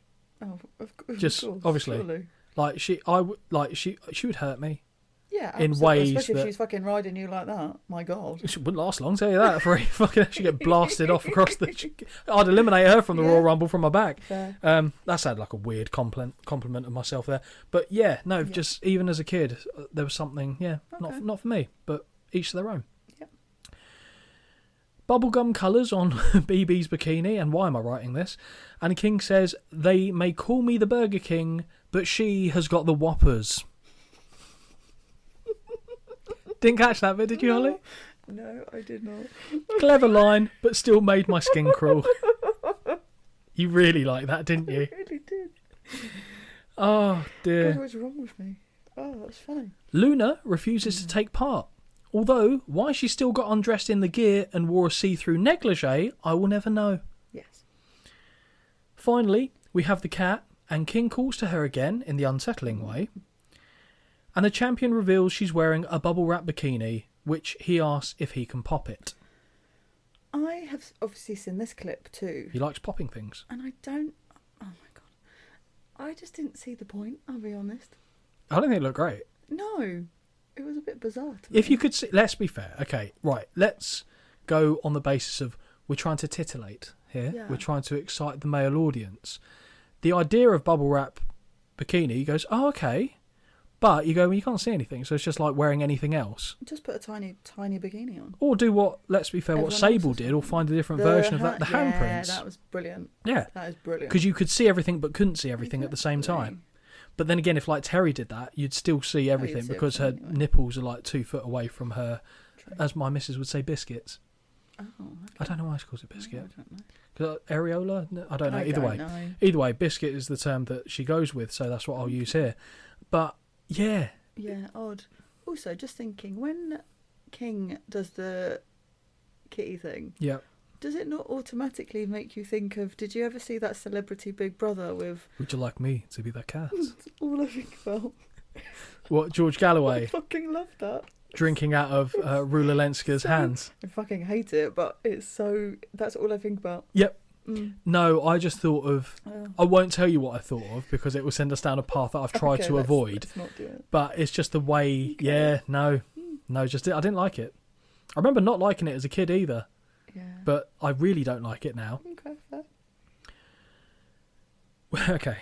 With the contest now done, Lawler looks to send it to the judges but is stopped by some throwback music playing. Holly, Mae Young has arrived and she has entered herself into the contest. Yeah. What went through your head? What the fuck is going on here?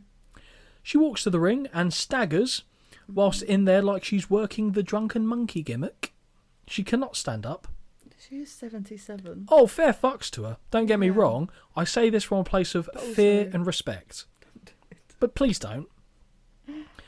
It all gets better. Everyone who's seen this show knows exactly what is coming now.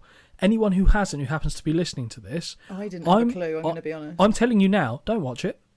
But Mae Young says all her fans want to see her puppies, and they will get to see them. She removes her pink dressing gown to reveal a purple bathing suit, and JR comments that she has gotten to the cooking sherry again. I like that. The highlight of this part, I'll be honest, is just the strip music in the background. Yes. Yeah, was it that one? Yeah. Yeah, it was that.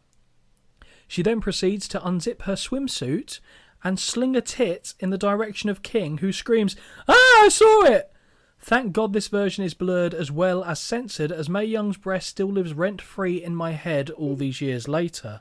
I got rid of the wet dream. If you, from earlier. I might be gay now, and also purple is no longer my favourite colour. If you put a snooker ball in a sock and draw an eye on the end, you pretty much have a carbon copy for anyone that's interested.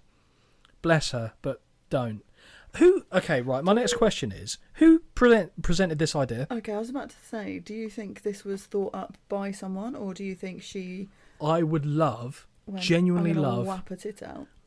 Yeah, especially if she said it like that. I'm sorry, I just said that very, very like low rent of me, but you know what I mean. But she can literally use it as like a, you know, when you get like the thick salami, like from a butcher's counter. Stop it. Like, but she can. It's got enough independent that it can do that. I like the idea. I really want this to be the case of Mae Young going, "I want to get my tits out," like that, and then just go Mae Young impression number 2 on the show. There, we've done Jeff Hardy Of all the people. and Mae Young. Well, if ever you're going to do a Mae Young impression, this is it. I would love if it was her that did that. If it was like Vince going, "Do you know what would be funny?" No, but if she does it, funny. It's not. Let's just pretend that that's what happened. Yeah, well, I mean, we can't ask her. I mean, someone knows. Someone must know. Yeah, it must be somewhere, but also I'm not Googling that. Yeah, and also I don't really want to, especially if it's on Cameo. Oh, he was working backstage. When Mae Young got her tit... No, we're not doing that. We don't need to know. And yet I do. But I'm just going to go on the basis that that is what But happened. she said she wanted to whap it. Exactly. Fair. Why not do it at Rumble? Fair. Yeah. Yeah, it's a rumble of many kinds.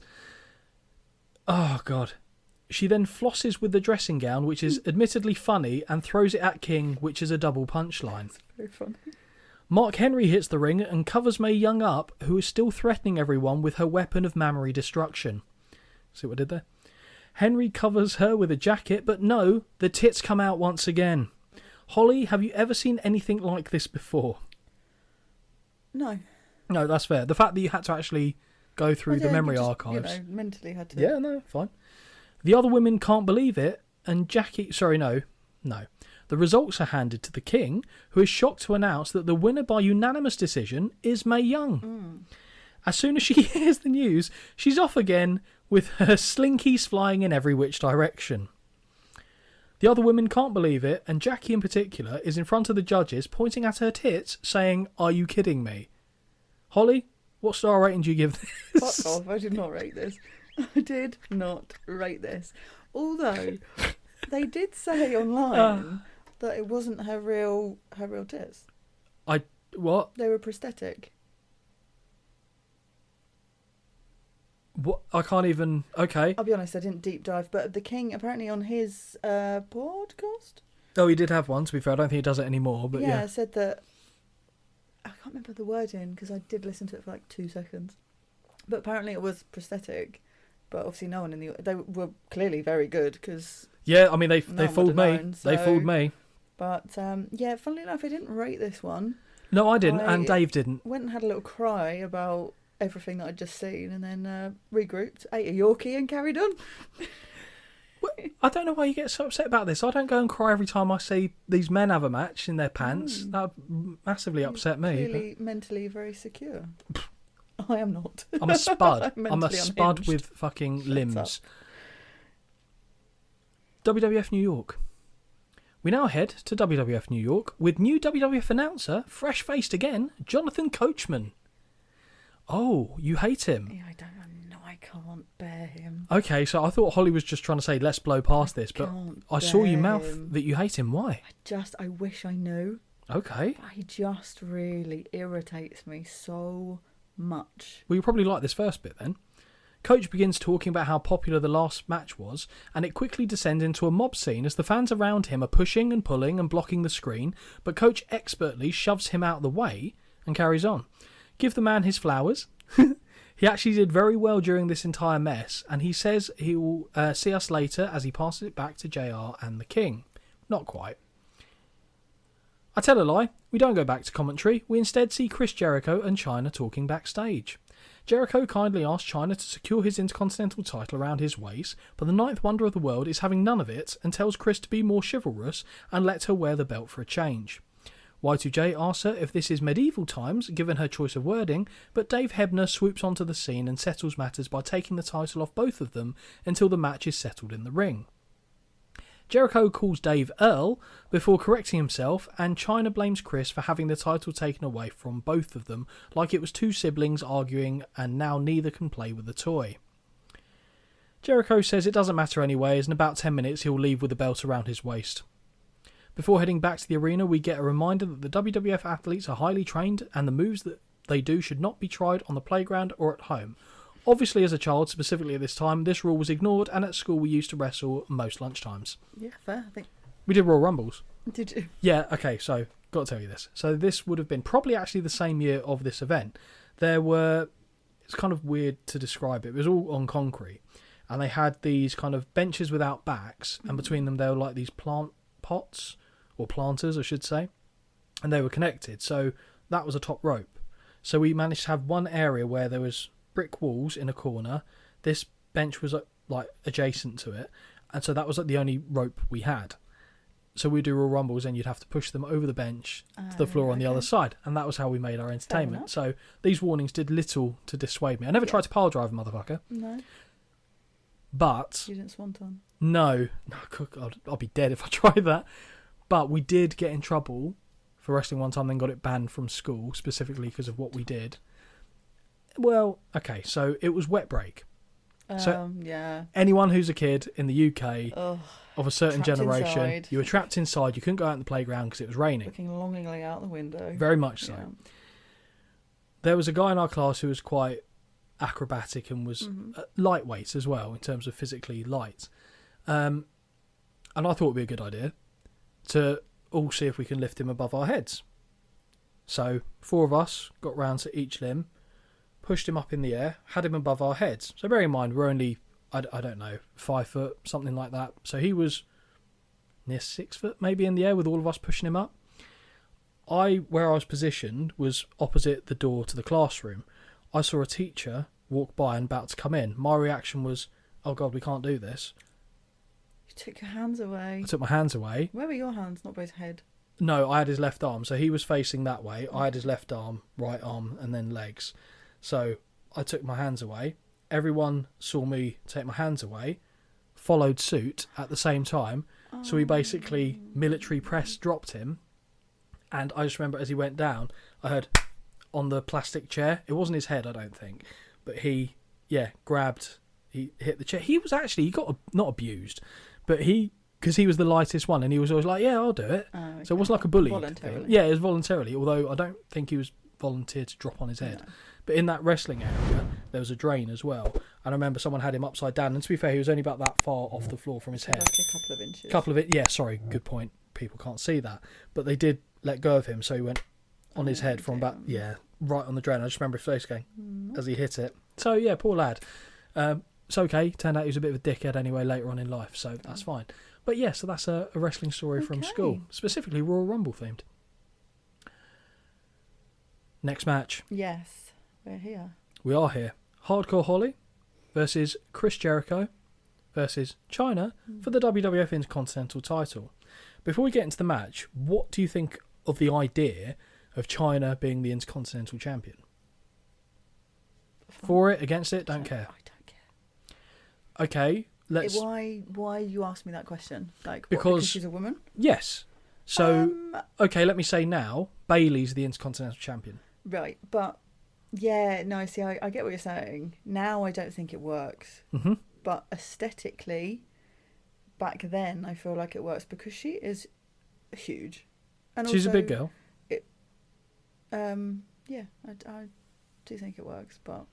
Okay, fair enough. But now I don't think I'd be so interested. But also the people she was against here, weirdly... do I think it's believable? No. Would I rather just watch Hardcore Holly and Y2J? Yeah, probably. Okay. So, yeah, it was more just the... I can give or take Chyna, I'll be honest. Yeah, that's fair enough. I think I was just asking more out of a curiosity standpoint of just saying the fact that it didn't phase you one way or the other probably means it was fine. Yeah, I not particularly... I remember thinking it was weird as a kid. Yeah. Did I believe that she could compete with the men? To a point, I did. But because obviously this is the time where, for me, being that age, this was around the time where I was like, oh, okay, it's all a put on. Mm-hmm. But I was still like, yeah, I could believe it. Yeah. But if she went in there with like the Big Show, Oh yeah, no. No. Yeah, no. have they ever done? They must have done something like that. The interaction between the two at some point in time. I mean, they were both there at the company at this point, so. Hardcore Holly makes his way to the ring at allegedly well over £400. Yeah, all right. Crash did the same, by the way.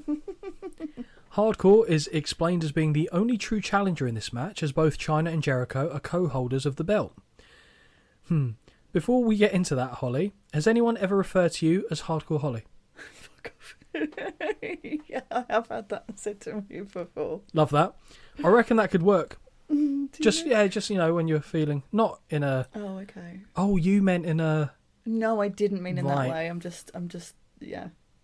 I'd rather have that comparison than. So what's the other one?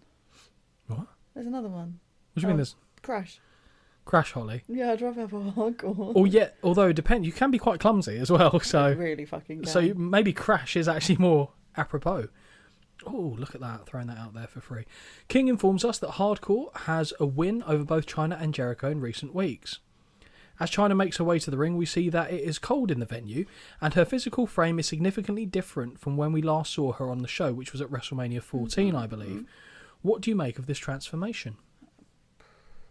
I mean, I don't know. Do you think this is the sweet spot because she ends up having more stuff? Yes, this is where if it was anything to do with me, stop here. Stop here. Yeah. Okay. Yeah, fair enough. I was just, like I said, there's no right or wrong answer. I'm not setting you up for a fall. Just curious. The funky facial hair wearing Jericho is the final of the three to make their way to the ring as he welcomes us all to Madison Square Jericho. Jericho says that when he wins the Intercontinental title outright, the Millennium Celebration in Times Square is going to look like his little sister's 7th birthday party. But I don't know, as I missed that party, so it could have been an absolute banger. The match begins with Hardcore face-palming Chyna to the canvas before throwing right hands at Jericho.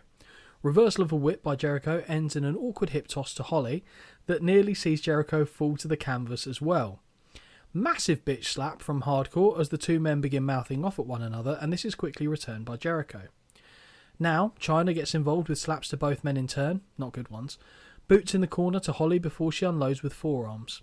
Strong whip into the buckles by Hardcore sends Chyna sailing over the top and to the floor. That was good, actually. Yeah, I thought that was well done. Yeah. Y2J fires off with knees to the face of a kneeling Holly before a shoulder tackle puts Jericho on his back. And yes, I'm giggling because I put a kneeling Holly. Drop down and leapfrog by Jericho follows before Hardcore counters with a whip into a drop down and very nice drop kick, which he duly celebrates. King is still shaken by the mental image of Mae Young's boob, which he apologises for. Missed clothesline by Hardcore leaves him wide open to a flying forearm by Y2J, and this leads to a near fall. The two men begin exchanging chops from their respective butcher's counters until Hardcore is whipped into the buckles. He does, however, get the feet up on the charge. Hardcore misses with another clothesline before leaping into a Hurricane Runner attempt that Jericho catches and looks to transition into the walls of Jericho. Nice. Yes. Chyna returns to the ring and clotheslines Jericho from behind, breaking the hold, and is resoundingly booed by the fans. Back elbow from Chyna off a whip puts Jericho down, and Hardcore looks to sneak a pin until Chyna kicks him in the back of his head. What? You like that for some reason? I did, and I don't know why. Chyna clotheslines Holly over the top to the floor before getting booted to the midsection by Y2J. Jericho is whipped into the ropes where Hardcore grabs his ankle from the floor but can't hold on long enough as Jericho escapes his grip and allows Chyna to hit a baseball slide dropkick. Chyna on the outside opens up with a number of heavy strikes, and she only just avoids the second rope springboard crossbody to the floor from the co-title holder that wipes out Hardcore. Nice. Yeah, good. This one was a bit ropey though, actually, sorry, pardon the pun, as Jericho looks like he got caught in the process of diving. You see his feet kind of gets tangled a little bit. Again, ropey, I put that down, went, oh yeah, see what I did there. Yeah. Did it with the tail as well. Yeah. I want to say it's like my brilliance, but I don't think it is. No, I just think it's lack of... Do you think it's not natural? I don't know, lack of wider vocabulary maybe, I don't quite know, but yeah. Let's go with it's just naturally ingrained in me to do that, sure. Kicks to the gut and a DDT leads to a cover from Chyna, who doesn't get the pinfall thanks to Hardcore breaking the attempt. Chyna finds herself thrown to the outside by Holly, who returns his attention to Jericho in the ring. In a miscommunication spot, Jericho is whipped into the ropes, and as Chyna is pulling herself onto the apron, accidentally low bridges the top rope, causing Y2J to sail over to the floor. Again, I quite like that. I liked that. Hardcore hits a swift forearm to Chyna, depositing her on the floor too. Holly has a chair and is teeing up Chyna, but as he pulls back, Jericho grabs the chair and takes a strike for his troubles. As Hardcore returns to Chyna, she hits a drop kick, having Hardcore and Chyna as well in the same thing is basic. Well, we've all seen what she's done, so I'm really struggling not to giggle for some reason. Chyna, she hits a drop kick, sending the chair into the challenger's face. She only just about got up there for the drop kick though. Holly is sent back into the ring, and at the same time we see Chyna climb one turnbuckle and Jericho climb another. At the same time they connect with splashes on Hardcore and get a 2 count in unison before he kicks out. Nice idea, not great execution. Yeah, no. The co-holders now begin to argue and exchange strikes that Chyna gets the better of. She misses a clothesline off the whip but does land on her feet from a back suplex attempt before stumbling into a low blow. The ninth wonder of the world hooks the arms of Hardcore and delivers a pedigree that gets her a close 2 count. Chyna begins climbing the buckles before she's cut off by Hardcore and placed into a... Holly, what is this position called? No. Electric chair? Yes, I don't know what that is. Sorry, my hands. I told you, it's all about my arms. Yeah, and my very hands. much waving, so yes. From the electric chair position, Hardcore goes for a stroll right into a top rope cross body from Jericho that connects very nicely with Chyna and gets a very close near fall as well. Big boot on Jericho by Holly, who now climbs the top rope himself. Jericho cuts him off and meets him up there, looking to deliver a superplex. Chyna is up though and pushes Hardcore's legs, causing both men to crotch themselves on the top rope. Y2J rolls to the floor and Chyna now looks to hit a superplex on Hardcore, which she impressively does. As they hit the canvas, Holly secures a small package and nearly steals a victory. When was the last time you secured a small package? God. It's been a while. With Jericho on the apron, Hardcore begins peppering him with right hands as Chyna retrieves a chair and brings it back to the ring. As the official is checking on Jericho, Chyna hits a safe chair shot to the head of Hardcore, and they're acting like Mike Chioda did not see that, and this saves a disqualification. He's clearly also deaf. Yes, well, true, yes. But how the hell would that work in a triple threat match anyway? Yeah. Taking a page from Jericho's book, which he's got 3 of, or 4 of, Chyna secures the walls of Jericho on Hardcore, but this is broken up courtesy of a bulldog from Y2J. A lion salt follows in short order to Chyna, and Jericho secures the leg for the 1, 2, 3. Jericho is the undisputed Intercontinental Champion. The crowd very much agree with the result of this one as they explode with support. Sign. Tom is gay. Okay. That's how we finish that match off. It's just, I'll Good for see him. something weird in the crowd. Are you Yeah, do like- you reckon that was Tom? Maybe. Maybe that was just him Maybe that's the going, way he's- you know what, everyone's got their own story of how Who they came knows? out, I guess. Maybe Tom's was, I told my parents on pay-per-view TV. Hell of a story. Why not?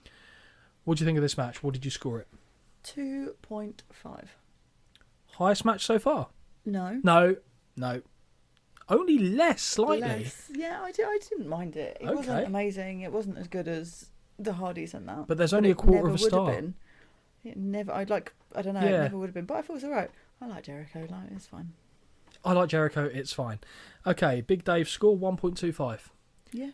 I'd go 1.75. I don't think it's quite as bad as 1.25, but I don't think it's over 2 either, to be honest. There were some nice spots in there. I thought Chyna superplexing Hardcore Holly I really liked. Jericho catching Hardcore and then turning it into the Yes. walls of Jericho, good spot. So there were a few nice moments. There were some shite ones in there, like the double splash. Oh yeah. Not good. Badly timed. Yeah, badly timed and just didn't look good either. But it was what it was. Yeah. The right person won at the end of the match. Yes, for sure. The cameras now take us backstage, where we see an unfrosted tipped Michael Cole standing alongside the Great One in the hallway. Holly, sunglasses indoors. Oh, honestly, I can't. Right. Don't hate me. It gets on my tits. The Rock gets on your tits. Yes, it's so annoying. I know everyone does it, but the continual reference to himself. The Rock says this, The Rock says that. We're not fucking playing Simon Says. Like, we know who you are. Take your sunglasses off and stop doing the Joey from Friends smell the fart acting. It's annoying. Well, Scott thinks you're being unfair. I don't care. Okay. I don't care. So Scott put in his notes that Cole... Don't do it. Please don't do it. Cole goes to talk about the upcoming Royal Rumble match, but is soon shut down with the palm of The Rock's hand as it's placed in front of his face. The Rock takes a moment to smell the surroundings like a dog about to cock his leg on the perfect spot. Finally, The Rock has come back to New York City. Cole returns to his question, saying that The Rock has a bullseye on his back, and The Rock agrees, saying there are 2 superstars that he's concerned with. The number 1 is going to be Crash Holly. Number 2, Headbanger Mosh. If The Rock can get past those 2, then he might have a shot of winning the Royal Rumble. Cole says that with all due respect, shouldn't he be more concerned with the likes of the Big Show? The Rock snaps his head back to stare right at Cole, and he takes the microphone from him, telling the interviewer that he should be more concerned with fixing himself a nice tall glass of shut-up juice. He shoves Michael away, telling him to fix it. Now The Rock focuses on the camera and the Big Show, asking if he really thinks he will win the Royal Rumble and go on to win the WWF title at WrestleMania. In case there are any doubts, The Rock wipes a monkey's ass with what the Big Show thinks.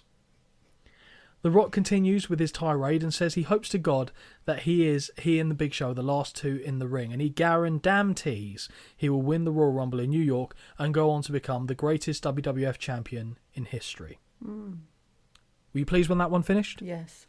I can't understand why The Rock gets on your tits so much. I don't know. He's the only one that I allow to talk in third person. Do you know who I don't mind talking in third person? Stone Cold. Because he doesn't do it that much. But he does do it every now and again. But I do wonder also if it's his voice. God damn. Oh, God, he's got a nice voice. Okay. Yeah. Okay. I'm a fan of his husky voice. Right. I'll try and fit more Stone Cold impressions in. I don't know. Maybe that's what it is. The Rock just gets on my nerves. Okay. Strongly disagree. He is the only person I know, though, so, oops. I can't get over it. I can't. It was literally about 6 months ago that someone said this. Yeah, well, that's what I do. That's what all girls do. We fixate on one thing that someone said. Gentlemen, record that. So that is 1 minute 40 into 1 minute 40. 1 hour 40 and 33 seconds now. Yeah. That a female has admitted this. That's what girls do. What, fixate on the little things? One tiny little thing that means absolutely fucking nothing. Yeah. What was the person's name? You must remember that. No, I actually don't. There you go. Dickhead. From the backstage area, we're now shown a promo package for the upcoming tag team title match between the defending champions, the New Age Outlaws, against the Acolytes. Yes. You got a question? Why are they not? When do they become the APA? Within about a year. Okay, because I've just called them the APA. It's later this year they become the APA. Okay. We see how the Acolytes earned their number 1 contender spot with a tag team battle royal where they last eliminated the Hardy Boys. Holly Boos. Mm-hmm. This is followed by the last time the 2 teams met. We see the ring break within 30 seconds and Billy Gunn being beaten into a bloody mess. Road Dogg says he's scared to death of the Acolytes, but that this will fuel him. Farouk says he should be scared as he doesn't know a single person that isn't. The final shot sees the 2 teams brawling in a bar before Bradshaw says if they aren't down with that, they have 2 words for you. Farouk shouts, "Ass kicking!" And I apologise for that impression. No, I don't, actually. I stand by it, because I couldn't do damn. I haven't done a Farouk damn for a while. No. Or have I ever done a Farouk damn? I think I have, but just out of context. The title match. Yes. New Age Outlaws versus the Acolytes for the WWF Tag Team titles. Were you excited for this one? Yes. That was your mistake. Yes. Holly. You know what I'm about to say here? Actually, I don't even need to say it. What annoys me? Oh, my first note says, oh dear, Scott will be most displeased that the champs are coming out first. The champions come out first. However, in this case, I understand it, as it allows Road Dogg to work the crowd, which he most certainly does in the ring before the challengers arrive. Holly, what do you think of the choker that Billy Gunn's wearing? Is it sexy? No. Is it sexy? No. Lovely. It looks lacy. No. No? No, man. In my company, I would ever like them to wear a choker. Your company? Oh, right. As in, if they were with me in my company. Fair enough.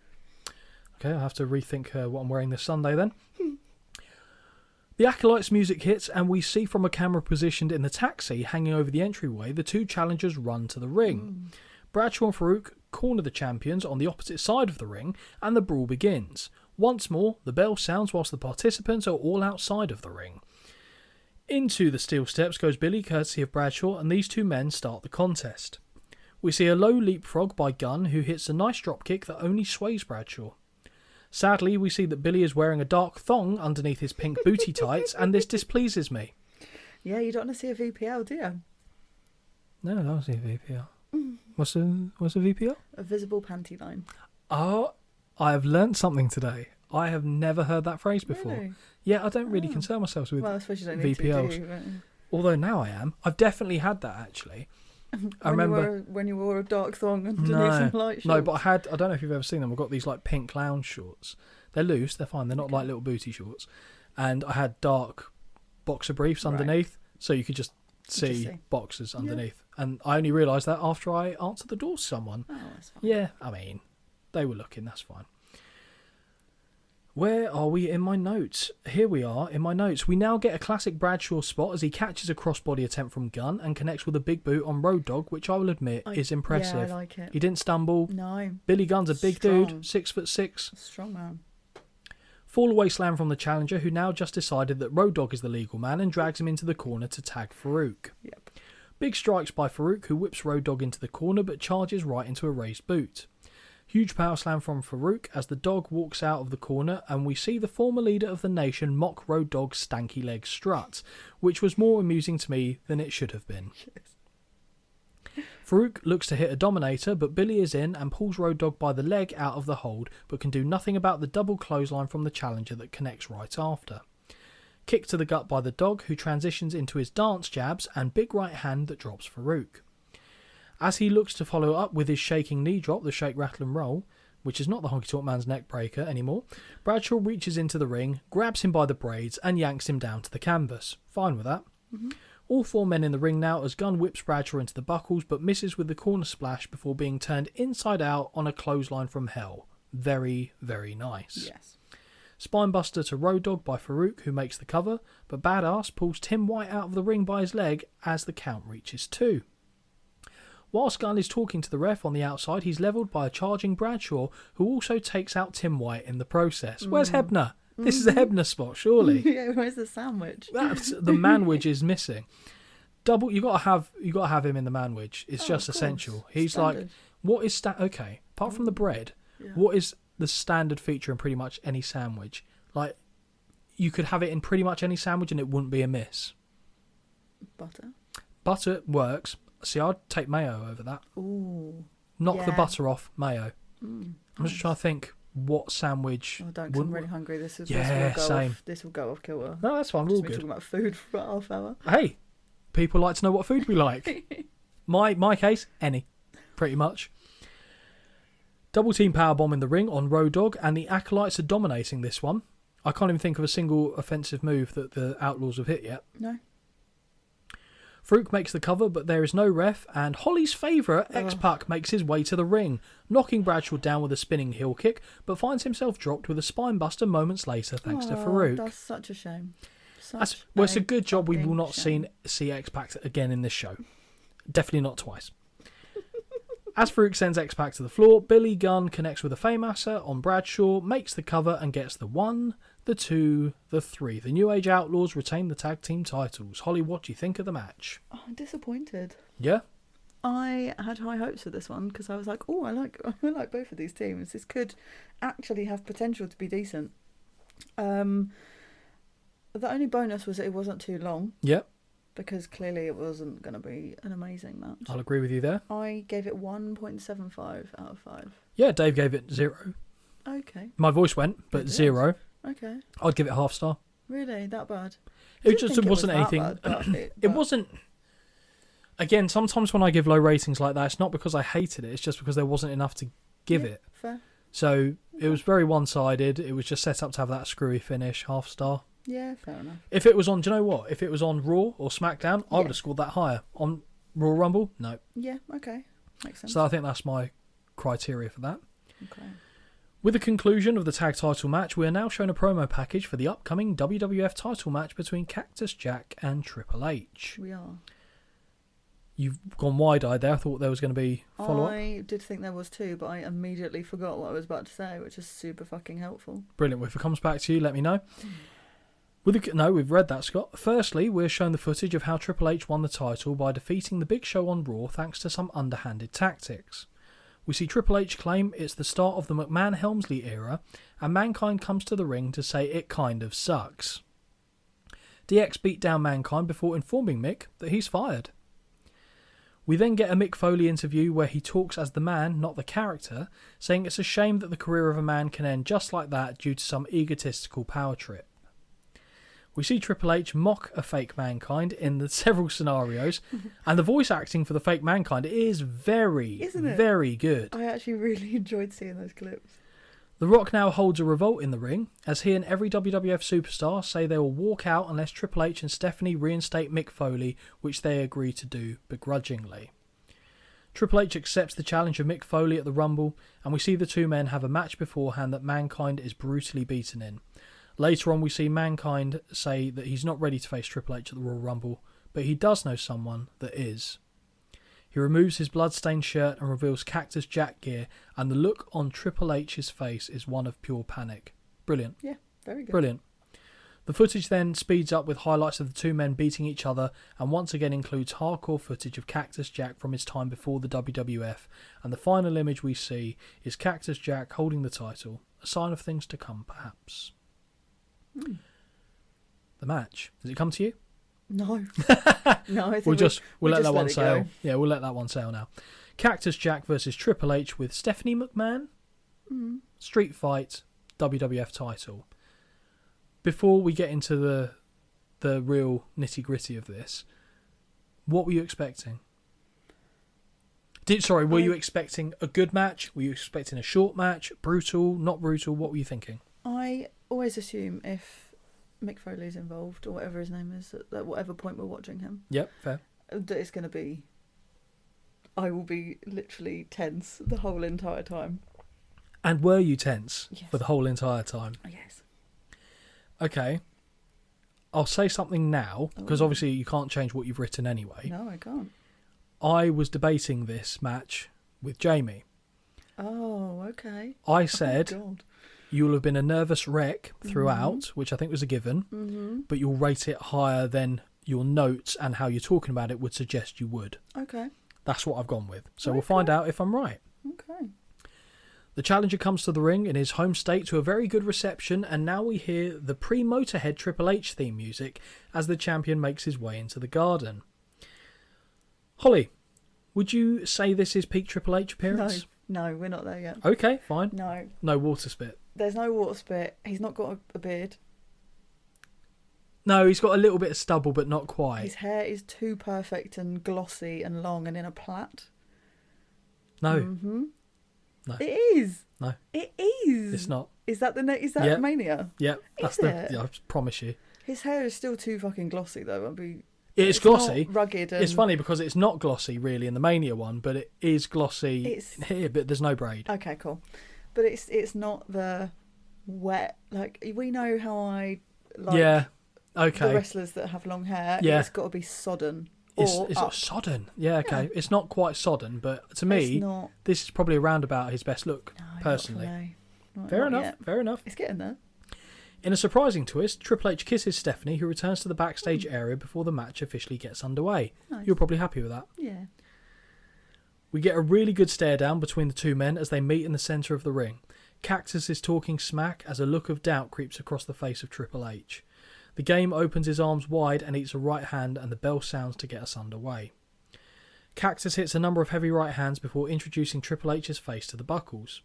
Role reversal as now Cactus goes into the buckles and eats a number of big rights. Cactus fires out with a big right forearm that drops the champion and recommences a flurry of stiff rights in the corner that cause Triple H to wilt. As Cactus looks for the Cactus knee, the champ rolls out of the ring. Baseball slide by the challenger looks to have come just short, but he instead hits a swinging neck breaker on the floor. I like that. I mean, I do, but... It's the thud, it's the splat sound, isn't it? Yes. As Triple H looks to return to the ring, Jack drops a leg over the back of the neck and the two men return to the outside. The fear and stress started early in this one. I knew it would. Cactus drives the champion's head into the steel stairs before sending him to the timekeeper's area that booms on the arena microphone. Triple H uses the opportunity to grab the ring belt and crack it off the skull of his challenger. Incredibly, Jack recovers quicker than Triple H, who's awaiting him in the ring with a steel chair in hand. Fearing nothing, Cactus slowly re-enters the ring and marches right into a home run chair shot to the face. Fucking disgusting. Yes. After momentarily... I imagine you actually made an audible noise for that bit as well. Oh, there was a lot of, ooh. Ooh. Or even the, oh. Like the sad noise getting there a couple of times. After momentarily celebrating, Triple H looks to remove the top turnbuckle padding, but to the amazement of the fans, Cactus has made it back to his feet and he clotheslines the champion. Flurry of rights to the top of the head, and now Cactus has the chair, which he places atop Triple H's face before dropping the leg, and I'm surprised his schnoz wasn't popped out the back of his skull from that. 2 count. Yes. I did just put in brackets, could he not just have moved the chair? But never mind. Yeah. Never mind. Could he have not just got his shoulder off the canvas for 3? Maybe. Yeah. Measured right hands by the challenger, who falls to his knees to deliver extra impact. Triple H continues to get back to his feet, but is dropped once more before being kicked to the outside. Cactus follows and walks into a right-hand receipt from the game, who sends Jack sternum first into the barricade. The champion gathers himself and looks to follow up, but is backdropped into the crowd. Oh dear. Now the brawl continues through the fans, and we can see very little other than Cactus landing a number of right hands. That's about it. Yeah. This is like your least favourite part of any match. Yeah. Yes, it is. Eventually, they make their way to the entrance, and Triple H... They weren't there for long, to be No, fair. It's thank literally God, about 15 seconds fine. to get from A to B. This I can make peace with. Eventually, they make their way to the entrance, and Triple H is sent sprawling into the pile of broken bricks and trash can. Cactus stacks up a pair of pallets and is hellaciously suplexed on top of them. You winced for that, didn't you? Yes, because what happens next? Oh, no, thank you. Holly, you may have noticed at this point that Triple H begins bleeding from the calf. Yes. When he was suplexed onto the pallet, the splintered wood lacerated his leg and was not an insignificant injury. The bleeding got worse as the match progressed, indicating how deep the cut actually was. Triple H would show in later years that he doesn't willingly bow out of matches unless absolutely necessary, and this is a primary example of it. It's horrendous. Oh, it's like he's been stabbed in the leg. Awful. Fortunately, you don't see it go in, No. but you just see the after effects. Yes, you and do. I said it looks like a bullet hole. It's horrendous. The fact he carries on, the adrenaline must carry you a long way, but there's no way you don't feel that. No. As Triple H gets back to his feet, he's waffled with a trash can and has his face clawed at by Cactus, who then sent him twice into the makeshift metal doors, separating the ramp from the backstage area. It's not ramp either, to be fair, Scott. Now the flat floor. Yeah, the flat floor. The game finds his head. But do you know what? I like that in Madison Square Garden. Yeah? Yeah, I don't know why. Okay. Doesn't need the entrance ramp for me. Now the game finds his head being bounced off the doors like a basketball as Cactus has him by the hair. As Cactus looks to lead Triple H back to the ring, the game snatches an opportunity and hits a back suplex through a trash can. Face first into the stairs goes the game, and now Cactus is unloading with a number of hard right hands before connecting with the running knee to the head. Bang bang. Back in the ring, that was creepy, wasn't it? No, I just read my note when I've got... Oh, what have you got? Bang bang, finger bangs. Finger bangs. Finger bangs. There you go. I don't think about this shit when I write it down. That's the shirt. Cactus, bangs. a silhouette of Cactus doing that with just finger bangs. Finger bangs. There we go. Everyone loves a finger bang. Don't they just? Been a while. As Triple H gets back to his feet, he's waffled. No, we've done that. As Cactus looks, we've done that too. Hello. See ya. Face first into the skit. No, we've done that. Ooh. Stop it. There we go. We're back up to speed. Back in the ring, Triple H looks to be in trouble, and no shit. Cactus has grabbed a 2x4 wrapped in barbed wire. No, thank you. No fucking thank you. Before Cactus can hit it, Triple H quickly hits a low blow, and you can see the torn flesh in his calf before he lands it. Mm-hmm. Disgusting. Triple H now has the barbed wire and swings it into the midsection of Cactus and follows that one up with one to the back for good measure. Another blow to the midsection and a second to the back as well. You can see the barb sticking into the clothes of the challenger. Mm-hmm. With Cactus on his knees, the game looks to deliver the killing blow but is stopped by a right hand to the gut. Using the wood, Cactus delivers a low blow, and that pesky no-good Earl Hebner decides now is the time to remove the weapon. Why? Yeah, I know. It's a street fight and the crowd rightly boo him. Back in the ring, Cactus hits a double arm DDT and both men are motionless. Cactus drapes his arm, but the time it took Earl to get back in the ring, Triple H has recovered enough to kick out at 2. Cactus wants his toy and is looking for it, eventually threatening Hebner, who immediately gives up the position of the weapon. He strikes me as a man that would not do well under torture. Hugo Savinovich, who had been hiding the weapon, is punched, and Carlos Cabrera does the right thing and hands it back to Cactus immediately. Poor guy. Yeah, that Poor fucking... guy. As the challenger returns to the ring, Earl grabs his arm and pleads with him to not use it. Now, this is where we insert Earl's favourite part of any show, as Cactus sidesteps an on-rushing game, who crushes Hebner in the corner before getting cracked between the eyes with the barbed wire. Fucking loves it. He loves it. A bloody Triple H can do nothing but lock on as Cactus runs and drives the barbed wire between the eyes once more. You're like flinching your neck here. It's not even any neck damage yet. He hooks the leg and we get the 1, the 2, no. Triple H kicks out. He is absolutely pissing blood and staggers into a third blow to the face. Triple H looks to crawl out of the ring but is blocked from doing so as the barbed wire is grated against his forehead. Heavy right hands on the floor. To the floor. Yeah, the floor. Bang, Fuck bang. the floor. Yeah. Finger floor or something, I don't know. Heavy right hands on the floor to the open wound, and now the champion is wearing the proverbial crimson mask. Face first off the announce table goes the game. Cactus is looking for a pile driver as Hebner kindly moves the monitors, but the move is blocked and he's backdropped onto the desk instead. It breaks but doesn't collapse, which has to hurt more. It kind of snaps a bit but then still holds its form. That's got to suck. Mm-hmm. Back into the ring they go, and the champion is back in charge with right hands. The cameras focus on his leg, and honest to God, it looks like a bullet wound. It's gross, isn't it? It's horrendous. Triple H looks for a pedigree. Do you know what it looks like? Have you ever watched The Walking Dead? Yeah. You know when you see like the zombie bite the neck and then that stuff comes out? It looks like a very small one of those has started to be done. You're right. Triple H looks for a pedigree, but it's countered and the game is catapulted into the ring post. Drink. He blindly staggers around and finds himself bulldogged onto the barbed wire one more time. 1, 2, no. Again, he kicks out. Cactus clothesline sends both men over the top to the floor and Triple H bounces off the barricade. The challenger charges and in perhaps the ugliest landing of the night so far, finds himself hip-tossed onto the steel stairs, which he lands knee first on. Yeah, no. He kind of wraps around it, but it's awful. No wonder his knees were fucked. My God. The champion whips Cactus back into the stairs, which he hits knees first again and goes crashing to the other side. That's the Cactus spot I'm used to seeing. Awful. Chop block from the game, and the two combatants slowly make their way into the ring. As Cactus puts his leg first on the canvas, he's hit with a second chop block. Clever. Triple H now has the barbed wire and drives it into the knee of the challenger, not once, but twice. Looking like the Damned staggering his way to ringside, Triple H grabs a velvet bag from that area, which we see contains handcuffs. He does that very well. You know, the acting, Staggered. like the staggering around. Like, he does actually, for me, he actually does that very well. Oh, he does, yeah. It's Like not I said. like overzealous. It's like spot on. That's for why I me. said he walks like the Damned. He Yeah, looks like it's he's really genuinely good. at death's door. And it's Yeah. probably... I might feel like absolute shit. I was so. going to say, to be honest with him, I do think this is something he's good at because I've seen him do it when he's not bleeding and injured. But that leg wound will probably make you fucking walk like that anyway. Which we see the handcuffs. So this is actually a stitch back to a previous match between The Rock and Mankind, where we saw some of the most sickening, unprotected chair shots to the head in the history of the business. But that is a story for another show. Okay. I just thought it was a bit kinky. Yeah, you would, yeah. He got the candles out after as well and started dripping wax on him and food play.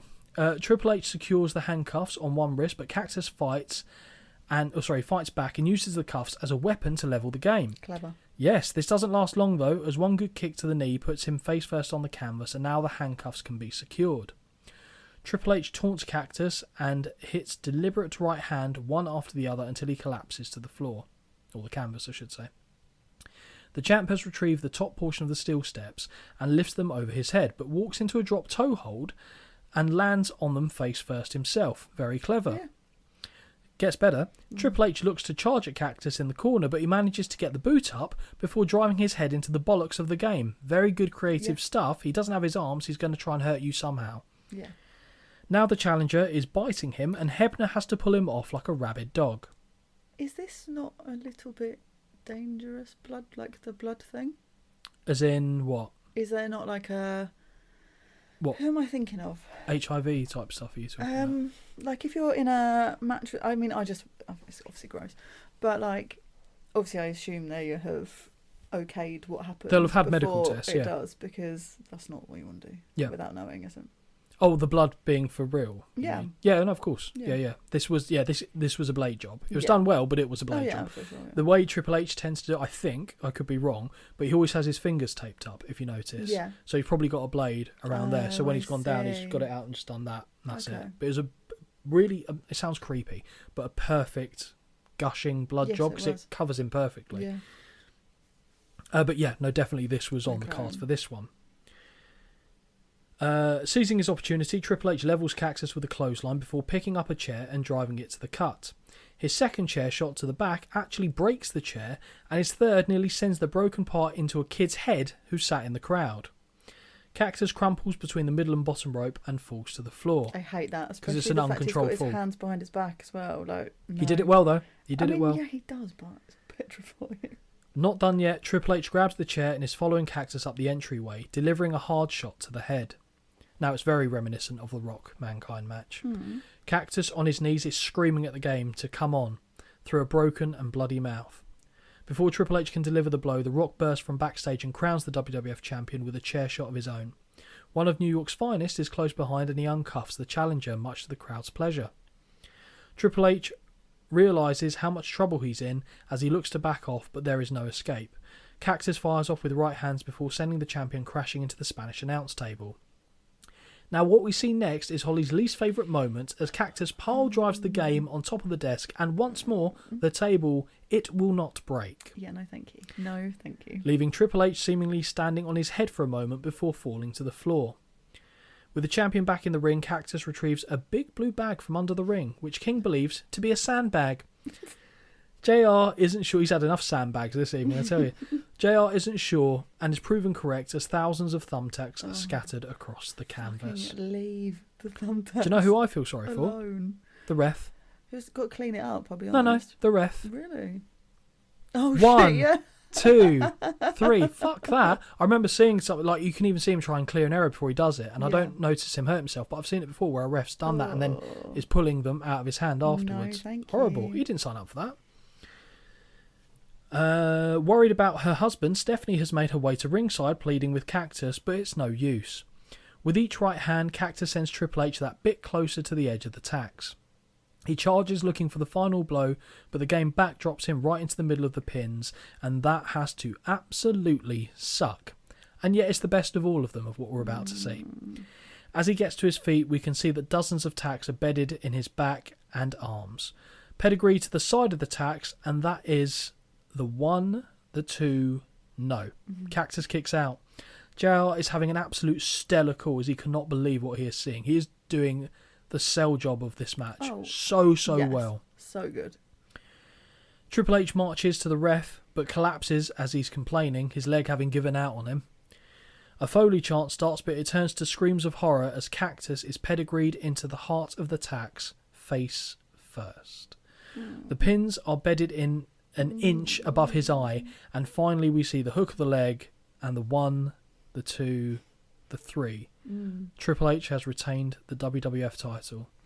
Having won the battle, Triple H is still carted off on a stretcher. There you go, it's back again. Fucking stretcher. To be fair, he can get it. I mean, yeah, I believe it for this Yeah. one. We see the tacks are buried in his knee. Hang on, Cactus has gone after him and wheels the champion back to the ring, which sends him ribs first into the ring apron. Cactus revisits his trusted 2x4 and cracks the champion between the eyes before he stares ominously in a terrified Stephanie's direction. JR said at one point during the match that Triple H had taken his game to another level, and I have to agree with him. Yeah. This match made Triple H a main eventer.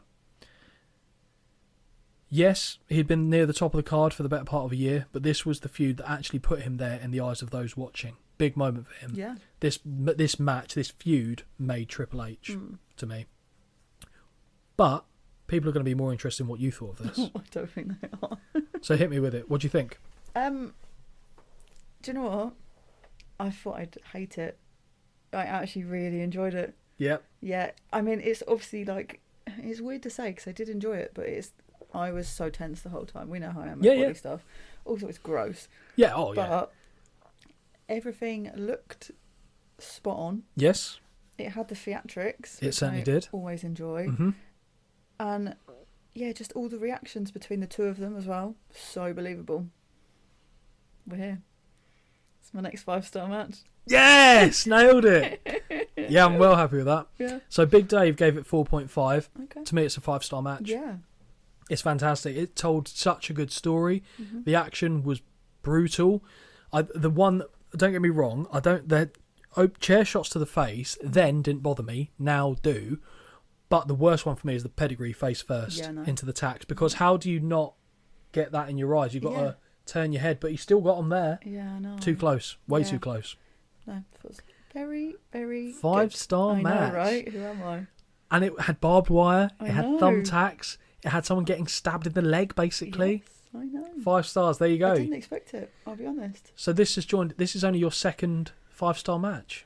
I do believe so. So you had the ladder match at WrestleMania 10 and the street. I'm noticing weapons are a theme. Oh shit, yeah. Yeah. A 5-star match. But no, I'm really happy Yeah. with that. I think this is arguably, because nothing else is coming to my head at the moment, the best non-Royal Rumble match at a Royal Rumble ever. Oh, okay.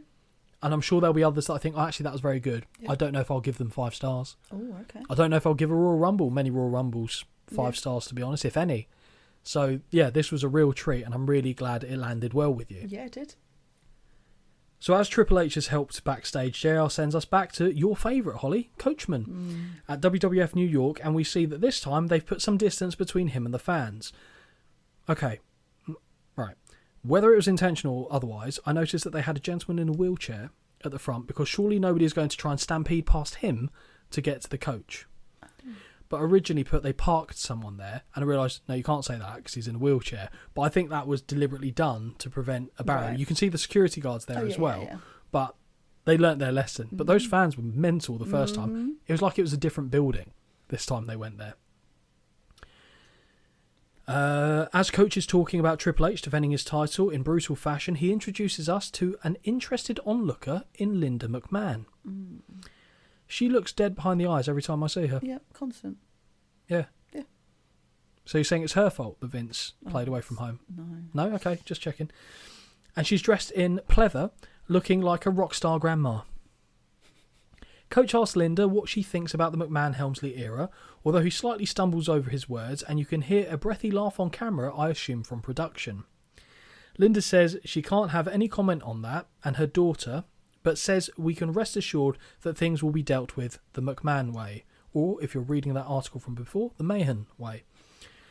As we get sent back to commentary, we see the ring crew are busy sweeping the shrapnel out of the ring, and with the blood-stained canvas, it looks like a bomb has gone off. It really does. If I was then in the Rumble, I would be like, why the fuck is this not before that match that just happened? Yeah, that would have worked. No, because Triple H wins. You don't want to send the fans home. Either way. Purely because of, I wouldn't want to get in and be like, great, this is Yeah, no, I get it. shit everywhere. To be fair, I think they actually did a good job of cleaning it Yeah. by the time the Rumble starts. Because, quickly into the Rumble, you forget that that's just happened there. True. Holly, it's now time for the main event of the evening, the 30-man Royal Rumble. True. It's the moment we've all been waiting for, but I don't want to do the honours. This match should always start with the words of Mr. Howard Finkel. Take it away, Howard. Ladies and gentlemen, it is now time for the Royal Rumble match. So growing up as a kid, I must have heard this 100, maybe thousands of times, as not 100,000, hundreds or thousands of times.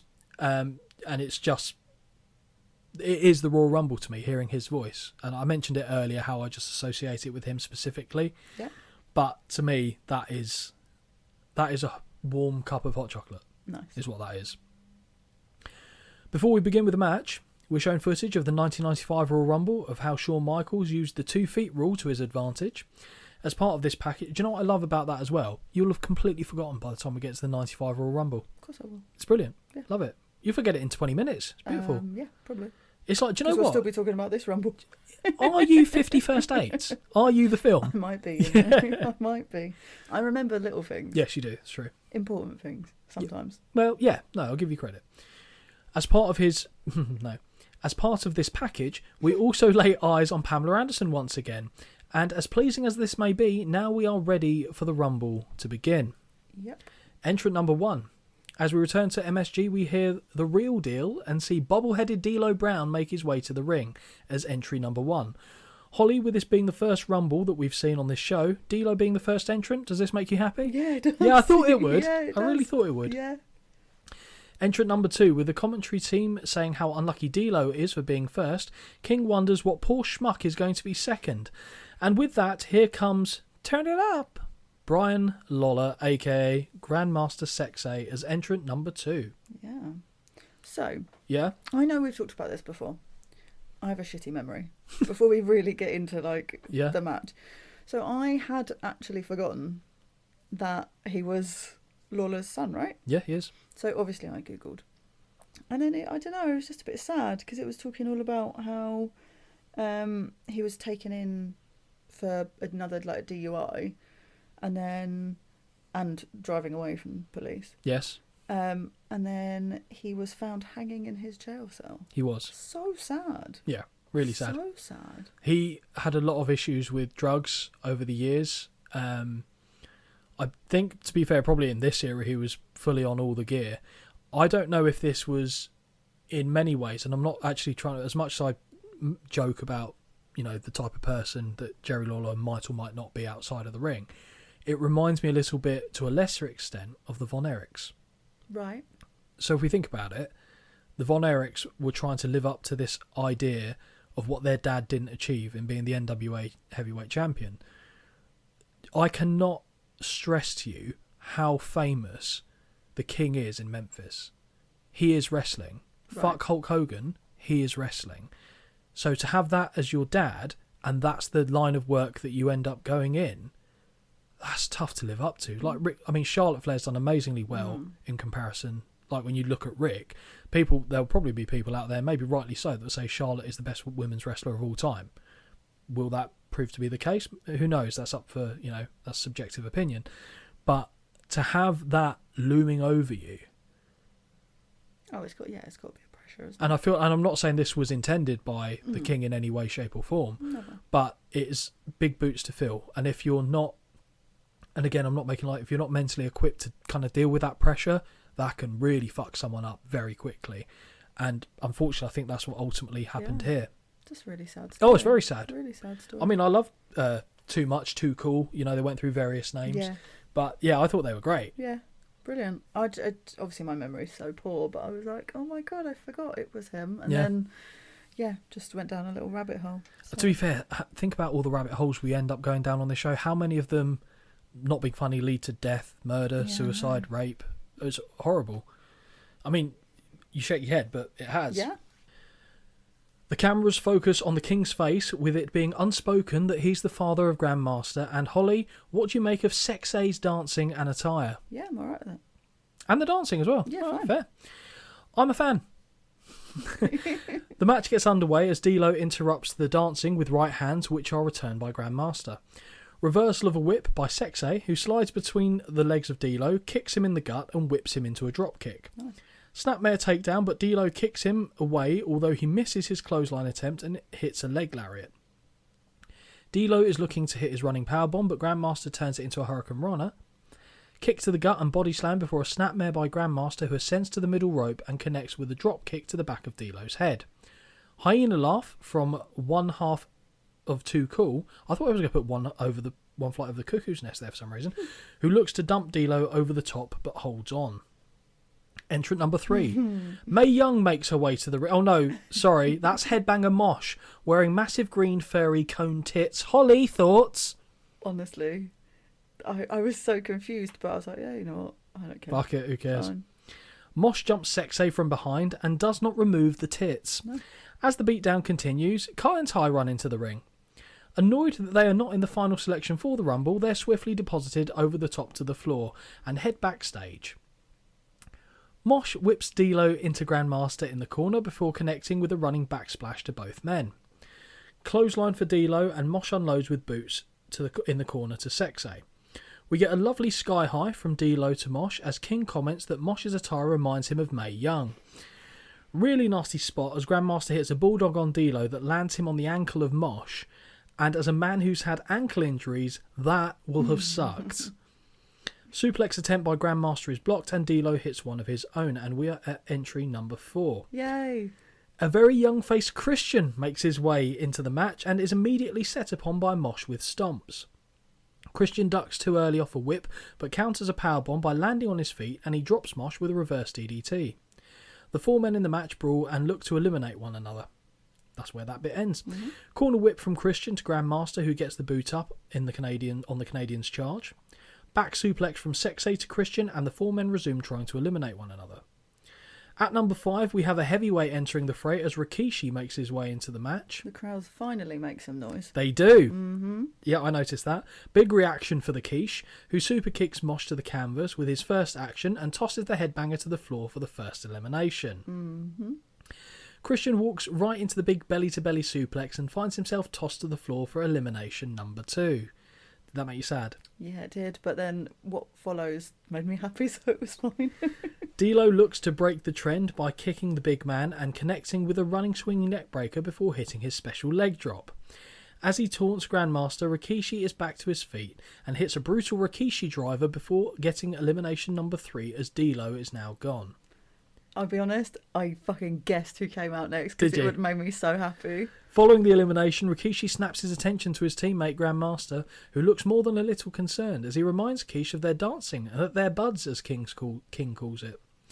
To complete the set at number 6, we have Scotty 2 Hottie, who quickly makes his way to the ring to step between his 2 fellow members of Too Cool. Scotty signals around the arena, who makes a hell of a noise in return and commences a clap along as Grandmaster places sunglasses onto the big man. Holly, it's dance time. I freaking loved it. The lights go out and Too Cool dance to their entrance music, including the world famous Worm. Yay! The fans begin chanting for Rikishi, who clotheslines both his teammates as they turn to face him and throw both of them out of the match. The big man shrugs and makes a gesture of, I had to do that. Dumb move. Oh. The 3 of them could have waited for each entrance and worked them over in turn. Oh, okay. Lasted till the end. Yeah, fair enough. Obviously, that isn't how it was scripted, but... Yeah, I see dumb. that, but... Yeah, I also wasn't good. mad about it. I was like, okay, especially because afterwards they were like, yeah, okay, fine. Yeah, pretty much. Too Cool signal there are no hard feelings as the lights go low once more and Rikishi continues to dance on his own wearing Scotty's hat. Next up is legitimate tough guy, Steve Blackman. Yeah. Oh, your eyes went wide there. Do you like a bit of Steve Blackman? I don't remember these people. This is the best way to get me to remember people that I used to see on telly. Just bring them out one after the other. Yeah. And let me go, oh, I do remember him. So, what do you think of Steve Blackman? It's alright. Yeah, isn't he? Yeah, it's alright. Tough guy as well. But apparently he's got no personality. No, do you remember him having the cheese on his head? No. Oh, okay, right. I'll tell you about that another time then. Steve Blackman, who runs to the ring and catches Rikishi with a drop kick that only sways the big lad. Thrust kick does similar, but the pump kick drops Quiche on his arse. The lethal weapon unloads with strikes on the canvas, and Rikishi looks to be in trouble until he scoops a charging Blackman up and connects with a Rikishi driver. So long, Steve Blackman, as he is thrown from whence he came. Sign, doggy style. Oh, okay. Rikishi is alone once more and beckons on the next competitor. The next competitor is a man that in this gear still scares me now. Yeah, my note said this guy used to creep me out. Viscera is on his way, and this will be a battle of the girthy boys. Yeah, I've put big boy versus big boy. Yep. Before the 2 men go chest to chest in the ring, King says this is the old battle between the unstoppable and the unmovable, and they're both unliftable. The 2 exchange big rights that Rikishi actually gets the better of until Viscera causes the world to implode from a massive belly-to-belly suplex which had the crowd going, oh! Yeah. Big leg drop from Viscera and he places Quiche in the corner before crushing him under a big splash against the buckles. Kicks to a wilting Rikishi in the corner, but his second corner splash misses and he eats 3 super kicks in succession. Big shoulder tackle sends Viscera into the ropes and Rikishi takes the opportunity to send him over the top and to the floor. Big Vis is not happy as he pounds on the apron and he's refusing to leave. From Cobb County, Georgia, the Big Bossman is entry number 9, and he doesn't even look at Viscera, who yells at him to go get Rikishi. Badass. Mm-hmm. I remember thinking, I thought he looked fucking cool. Yeah. The way he came out was just no fucks given. Yeah. Really liked it. Bossman climbs onto the apron and looks to enter the ring. No. He thinks better of it and drops to the floor. Not once, but twice. He raises his hands on the floor and acts like he's looking to pick his opportunity. For a third time, he jumps onto the apron, only to flip Rikishi off and drop back to the floor. Good. Makes sense. Yeah. Mm-hmm. I think they actually later brought in a rule for the Rumble where if you don't enter within that time, you're done. No. So I don't know when that came in, or if it's still even applicable, to be honest. Coming in at number 10 Yay! is one of Holly's favourites, although I'm not a fan of this bone-dry hairstyle. Test. Yeah. The big man immediately lays right hands on Bossman as the two we know have that rivalry that we saw play out on the first episode of SmackDown. Ooh. Reversal of a whip sees Test go back first into the ring post. Oh, drink. Meanwhile, Rikishi is catching a nice breather in the ring. Bossman looks for a pile driver but finds himself backdropped on the floor, and listen to those women scream as he takes his top off to choke the correctional officer. It's so funny though, like you can tell obviously that some girls Yep. are only there for one thing, but it's the shrill scream. We talk about AJ's soccer mom haircut, but what I'm seeing here on Test is a Karen cut for the ages. It's awful. No, it's awful. I mean, it's not. I want to hear you say, yeah. Is it a soccer mum haircut? I guess, yeah. Yep, thank It's you. not sodden, that's for sure. It's not sodden. I want sodden. Okay. Excuse me? Go on. Well, I was about to say it's early night, but it's not really. No. Dick punch from Bossman lands and Rikishi hits one of his own to Bossman as well. The three trade strikes in the corner as the clock begins to count down.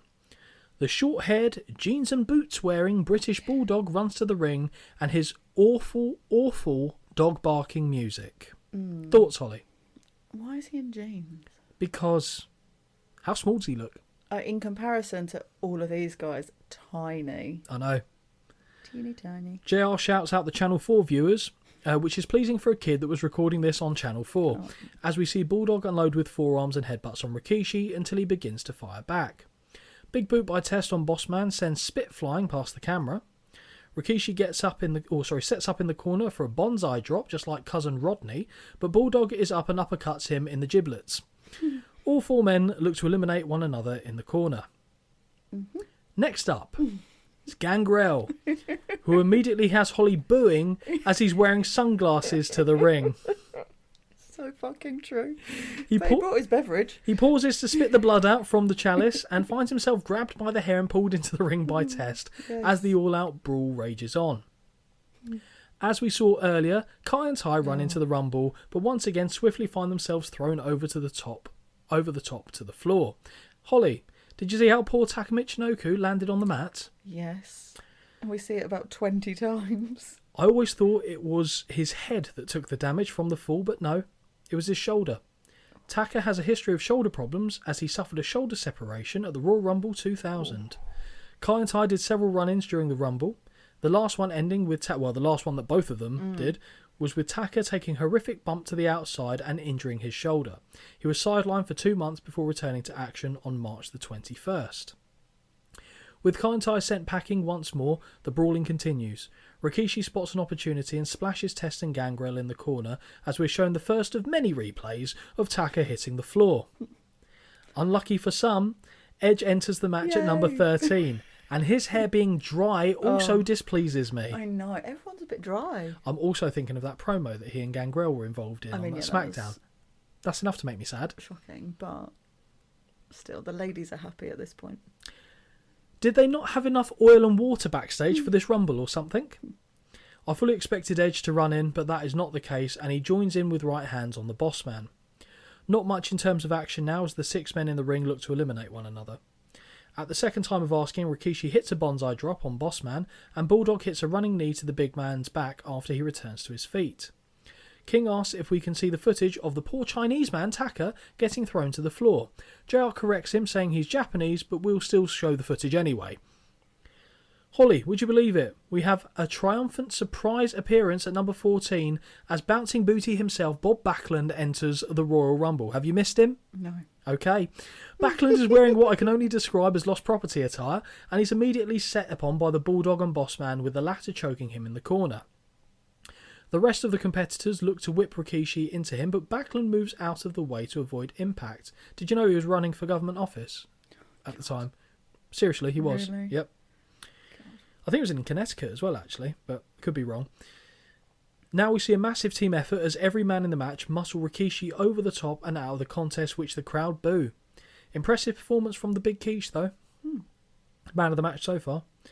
Edge valiantly fights to stay in the contest, as does Backlund, as the clock counts down once more.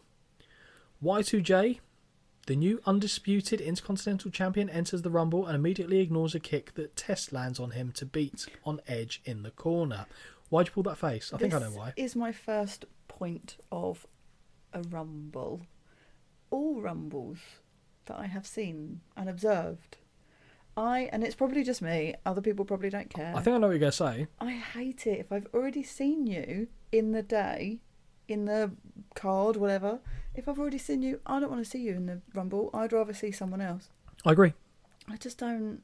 Wholeheartedly agree. It just annoys me. There was one exception. Okay. I wanted, the year that Rey Mysterio was the surprise return number 30, Daniel Bryan. Right. That's okay. what everyone wanted, Daniel Bryan. No idea what you're talking I know you don't know. We'll get there at some point, but still. But, as a general rule... If I've already seen you in a match... No, I completely agree. Especially if it wasn't amazing, don't come out again. The buzz isn't Not there. exciting. No, exactly. Give me Hurricane instead. Don't. He's not there yet. No. It'll be another year before he gets there. Where are we? Backlund hits his patented atomic drop on Gangrel, but doesn't see the drop kick of Jericho coming from behind and sends the former WWF champion over the top and out of the contest. Backlund has to be restrained on more than one occasion by the referee as he wants to re-enter the match. Bizarrely, instead of heading backstage, Backlund climbs the stairs in the arena to leave through the fans. Maverick. I just don't... I mean, Logan Paul calls himself a Maverick. There's your Maverick, right there. Stop it. Well, imagine that. Bob Backlund acting like Logan Paul. I'm here for it. Entrant number 16. Coming in at number 16, we have the first match, which has The Rock... Sorry, no, we don't have the first match. Coming in at number 16. It sounds like the top of the pops. Coming in at number 16. We have the first man, which has The Rock concerned. Oh, Mosh has already gone. Yeah, true. Crash Holly. Yeah. Crash starts punching away on Edge, but is quickly close to elimination thanks to the Bulldog and the Canadian. Edge nearly eliminated, but he backslaps the Bulldog in the plums, with lovely little back fist there, quite enjoyed that, to ensure his safe return. Marking the second year in a row, Chyna makes an appearance in the Men's Royal Rumble and starts a fight with the biggest bastard in the ring, Test. Boring. Okay. I've already seen you. Yeah, no, I agree. No, she actually wanted Jericho, who Test happened to be standing in front of, as she unloads with right forearms on the Intercontinental Champion. Jericho elevates Chyna overhead and onto the apron before the Ninth Wonder suplexes him over the top and to the floor, eliminating him. They're not done.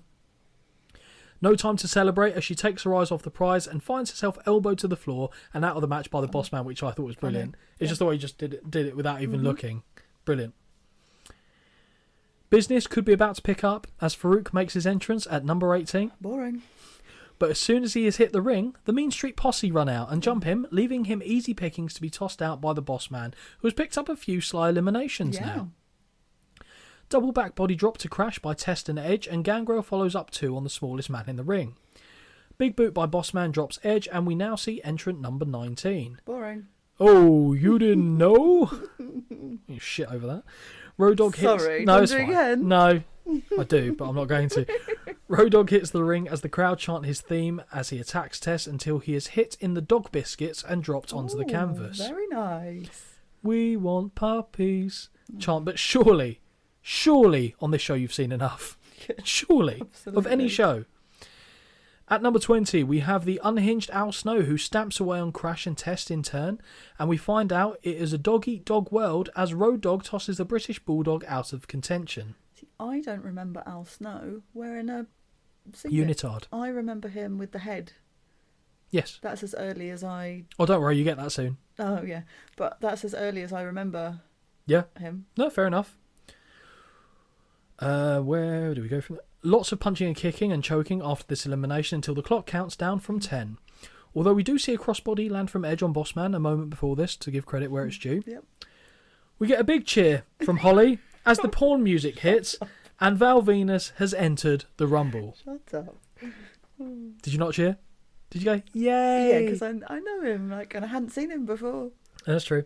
He immediately starts scrapping with Test, and JR makes the point that a number of them have been, as he's been the longest in the match apart from the Bossman, and they basically got involved at the same time because they started brawling with one another. With Taka having been taken to the hospital, or as Vince would like it to be called, a medical facility, only Funaki hits the ring this time and is thrown to the floor for a third time by Bossman in ugly fashion. Once again, King refers to Kai and Tai as Chinese and is corrected accordingly by JR. Attempted eliminations continue with little else outside of the replay of Taka eating a big slice of floor pie. We do see Road Dogg in the fetal position clutching onto the bottom rope as he can't be eliminated from there. The drumsticks collide as we see Prince Albert running to the ring and an interesting combination of bondage gear and a fetching cardigan knitted from man fur. Honestly, I've never seen him dressed like this. Yeah? Oh, seriously? Never. There you go, that's your gift. Never. It's so bizarre. So bizarre. And literally like he's wearing a jumper underneath it. He makes Ryan Giggs look like a smooth individual. He's a hairy man. Hey suit, we would say. From the penthouse to the outhouse, right, Holly? Venus to Albert. Yes. As soon as Albert hits the ring, Val and Snow combine to backdrop Edge over the top and to the floor. Boo. Not a bad outing for him, given the stage of his career that he was at.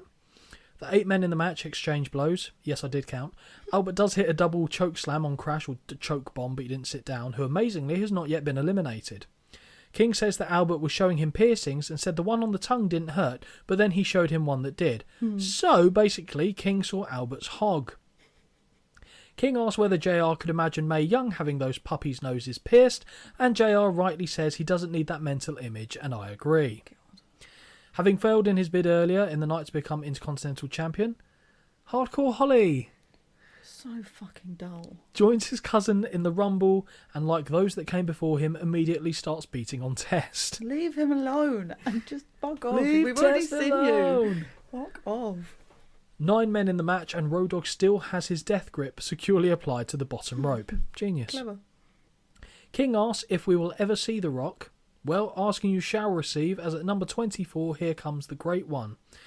The camera gives us a shot from the bleachers, and the crowd are on their feet as The Rock marches past Al Snow right to the boss man, who he twats over the top rope to the floor with a big right. As Rock looks to shift focus to Val, Snow hits him from behind, and now Venus can begin to work over the Brahma Bull. Test looks to help Val, but Rock manages to stay in the contest. Now it's Hardcore's turn, who fires off a number of rights on the Rock before trying to eliminate him. At number 25 is Badass Billy Gunn, who gets a louder reaction than I was expecting, and he goes right to work on the Rock. A number of competitors have taken offence to Rock guaranteeing he will win this match, it seems.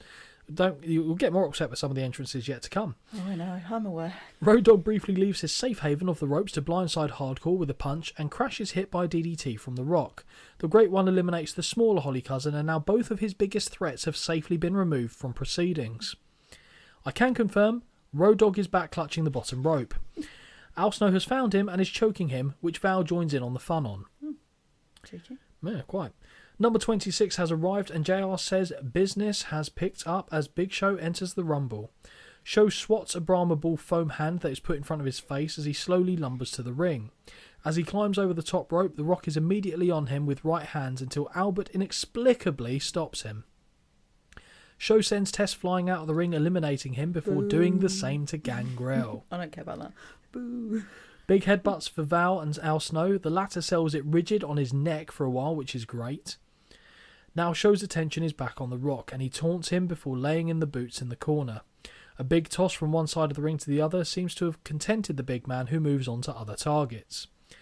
Easy press slam on Hardcore Holly, but why didn't Show just drop him to the outside? Very valid point. Even King calls him out on that mistake. At 27, another big man enters the contest as Bradshaw barrels toward the ring. Yay. However, just like Farouk before him, the Mean Street Posse jump him. Bradshaw is more prepared and beats all 3 men down, sending them out of the ring, but is still left off guard, allowing the New Age Outlaws to dump him from the match. Farouk has reappeared, and the Acolytes beat the posse all the way to the backstage area. Albert looks to have found a scarf or big bit of tape which he uses to choke Val with, and the clock counts down one more. And Holly, what does your note say for that? I've just realised I'd forgotten who comes in two, like, not next, but the one after. I'd totally forgotten. Oh, God. Yeah, sorry. As the lights go down, we see a fiery explosion signalling the arrival of Kane at 28. Alongside him is Tori, a woman whom has caused a rift between Kane and X-Pac over recent months. The smoke from the pyro is a cool effect as Kane enters the Rumble, and he's met by Val Venus and stiff right hands. Kane isn't having that shit, grabs Val by the throat and sends him over the top rope to the floor. Yeah. Not mad about it. No. Look good. The Rock doesn't shy away from a fight and hits Kane, but soon finds himself backed into a corner being choked. Elsewhere, Show drops Hardcore with a headbutt, and a little later Rock knocks Holly down with a big clothesline. Military press by Show on Gunn, and number 29 makes their way to the ring. The Godfather gets a big cheer as he enters the arena with the biggest hoe train I've seen in some time, Holly, and that is 4. Wow. I don't mind telling you that. As the Godfather is strutting his way down the aisle, Kane shoves Albert out of the Rumble via his neck. Hang on, Funaki is back in the ring and begins stamping on Al Snow, who simply gets to his feet and throws Funaki over the top to the floor for a 4th time, landing him by the tracks of the hoe train. I was proud of that one. Yeah, it's very good. Thank you. He nearly wipes out one of them, although the same woman tripped as she made her way to the ring, so she could just be a clumsy cow. Oh, you know. Not wrong with him. Not wrong with him. We get another replay of Taka landing on his face as the King asks if they have good Chinese hospitals in New York. JR asks him if he'll stop that. As the hoe train leaves the station, we get number 30 enter the match. Oh. Holly's favourite to win it all, ladies and gentlemen, X-Pac makes his way to the ring, chopping his little dingus. Holly, at this stage, if you didn't already, did you know who won this match now that everyone had entered? My next note says surely only, and then I've put the name of the person who... Okay. Kane clotheslines Hardcore Holly to the floor, so he is gone, and Big Show hits an awkward thrust kick on Godfather. Big clothesline that follows from Show sends Godfather back to the locker room, and we are down to 7. The Rock sends Al Snow packing with a clothesline of his own, and now we have 6. X-Pac is seen backing off Kane, who grabs him by the neck and throws him into the corner. Road Dogg leaves the sanctity of the bottom rope to laugh at the eliminated Al Snow, but doesn't see the Big Show approaching from behind. He needn't worry, as it's his own partner Billy who throws the Road Dogg out of the match. Outrageous behaviour. I was fine with it. I mean, at this point, I didn't care. Show headbutts Gunn, and Kane uppercuts him 3 times, with the last sending the badass out of the contest. Now we have 4. Gunn is furious, and he and the Road Dogg pull Kane out underneath the bottom rope and begin attacking him, drawing the attention of the officials away from the ring. The Rock sidesteps a spinning heel kick and sends X-Pac soaring over the top rope, causing him to land with a splat. Blissful. On the canvas. Would you enjoy that one? Yeah, I did. Why don't you mind him getting hurt? I don't know. It's weird. Honestly, I don't know. It's weird. The Rock... Kane is seen fighting back with the Outlaws, and as the officials didn't see him get tossed... That's not good wording. Okay. X-Pac has snuck back into the ring.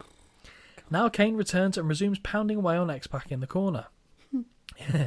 Big Show whips Rock in Kane's direction, and the Great One is put down with a big boot. Kane ducks a clothesline from Show and grabs him by the throat. This time a spinning heel kick from X-Pac lands on the Rock, and Show has reversed the choke on the Big Red Machine. Kane manages to break the grip and hits a huge enziguri on Show, who caught his initial kick attempt. Huge body slam by Kane on the Big Show, but X-Pac quickly hits a kick that sends Kane over the top and out of the Rumble, down to 3. Mm-hmm. At this point, did you go, surely not?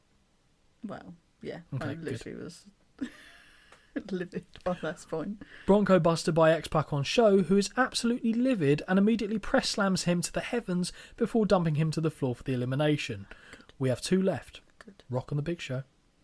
Rock opens fire with right hands and hits a shambolic spine buster before signalling the people's elbow. The crowd are hungry for the Rock and roar when the elbow connects. The Rock looks to toss Show to the floor, but he slams the brakes on, grabs him by the throat and chokeslams him hard. Tons of boos for the big man, who lifts the Rock onto his shoulder before asking each side of the arena where he should dump him. He finally decides on the entryway and runs, but the Rock holds on and Show's momentum takes him over and out as the Brahma Bull rolls back into the ring. The Rock is the winner of the 2000 Royal Rumble and will go on to WrestleMania. Holly, what did you think of the finish? Looked like The Rock came close to being eliminated, right? Yeah. Well, he was. Story. Are these the clips? Okay, I'll shut up and listen. Story from, you guessed it, the Sportster. Of course it is. In 2000, The Rock was added to the list of legends who were awarded a Royal Rumble victory, adding his name to the likes of Hulk Hogan, Steve Austin, Shawn Michaels and more, as he earned the right to challenge for the WWE Championship at WrestleMania 16. On paper, his journey to the show of shows was supposed to be straightforward, simple and easy, but in reality, things went a little wayward. The overriding reason for this was a high-profile botch in the 2000 Royal Rumble match, which changed the road to WrestleMania in a major way. There have been some pretty high-profile botches throughout Royal Rumble history, with the most notable being when John Cena and Batista both went tumbling over the top to the floor in 2005, even though it wasn't part of the plan. Thankfully, they hit the floor at pretty much the exact same time, so WWE could salvage the situation. In 2000, a slightly similar situation occurred when The Rock won the match. After entering at number 24, and when looking at the rest of the big names in the field, which included Big Show, Kane, X-Pac and Billy Gunn, sorry, just X-Pac and Billy Gunn being included there amused me, it was very clear that The Rock was undeniably the favourite to win. Mm-hmm. It came down to the final two of Rock and Big Show in a classic David versus Goliath scenario. When the David is 6'5", it's not much of a David. The pair battled for a short time before The Rock managed to use Show's momentum to dump him out of the match. Unfortunately, there was a botch in their spot which led to Rock's feet hitting the floor first. Rock is literally there. There's a camera angle because they're filming it from that side. He's standing on the floor holding onto the ropes. Because I think Big Show sent him down harder than he was meant to. Rock didn't do what he needed to. Didn't work. He held onto the ropes and went back into the ring. WWE were able to mask the moment at the time because they showed it from a different camera angle and ignore what had happened, as the plan was for him to win. At the event, fans at home were not shown a camera angle which exposed what had happened, and for all intents and purposes, it looked as though The Rock was set to go to WrestleMania to battle his long-term rival Triple H for the WWE Championship. The botch changed everything, though. Instead of ignoring the spot, WWE decided to acknowledge the mistake and put it into the storyline between The Big Show and The Rock, who had also been feuding prior to the event. Show managed to procure alternative camera angles, which showed him being the one to have truly won the match. It was odd for WWE to do this, given that The Rock was the babyface who was proven to have wrongfully won the match. Though, being The Rock, he managed to overcome the questionable booking. Triple H, being the champion, allowed the men to fight for the title shot at No Way Out, and we went from there. What did you think of the match? Considering it's the first one we've done like this, yes, fine. I liked it. I liked it more than didn't like it. Okay. It just really drains me, having seen quite a few of these people already in the card. Yeah. And also, if I'm going to see people again, bin off some of them and bring out Jeff Hardy again. Oh yeah, of course. Do you know what I mean? And the Dudleys and come on. If we're going to get everyone out, just fucking bring them all in, whatever. Yeah. It was fine. I did score it, I think, quite high because ultimately the match? I did enjoy it. Yeah. I gave it 3.25. Okay. It's just, but it's even now. Do you know what I mean? I watch them now and I'm like, I've just seen you. Yep. You've just lost a title match. Why should you get a place over someone else? Agreed. Coming in. No, agreed. Thank you. So Dave scored it 2.75. I split the difference. I call it a 3 because, again, it's got that nostalgia spot for me. Fair. The same things that annoyed you annoyed me. I think there are exceptions to the rule, but they are few and far between, and they weren't on this show. The only thing that let me down a little bit in hindsight is the only real surprise entry is Bob Backlund. I mean, don't get me wrong, he's got a big history at Madison Square Garden, being the WWF champion or the WWF champion for as long as he was. But outside of that, nothing in terms of surprises. But as an overall show, I really liked it. Yeah. We're not quite done yet. No.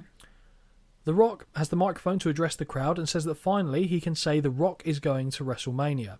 If you smell what The Rock is Big Show is back and blindsides The Rock, sending him over the top to the floor, technically for the second time on the night. Arsehole.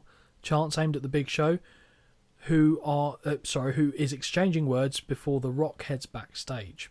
Big Show screams this isn't over, and we see a replay of the elimination and Big Show's following attack as the show comes to an end. You said you liked the match. How did you feel about the whole show? What have I put?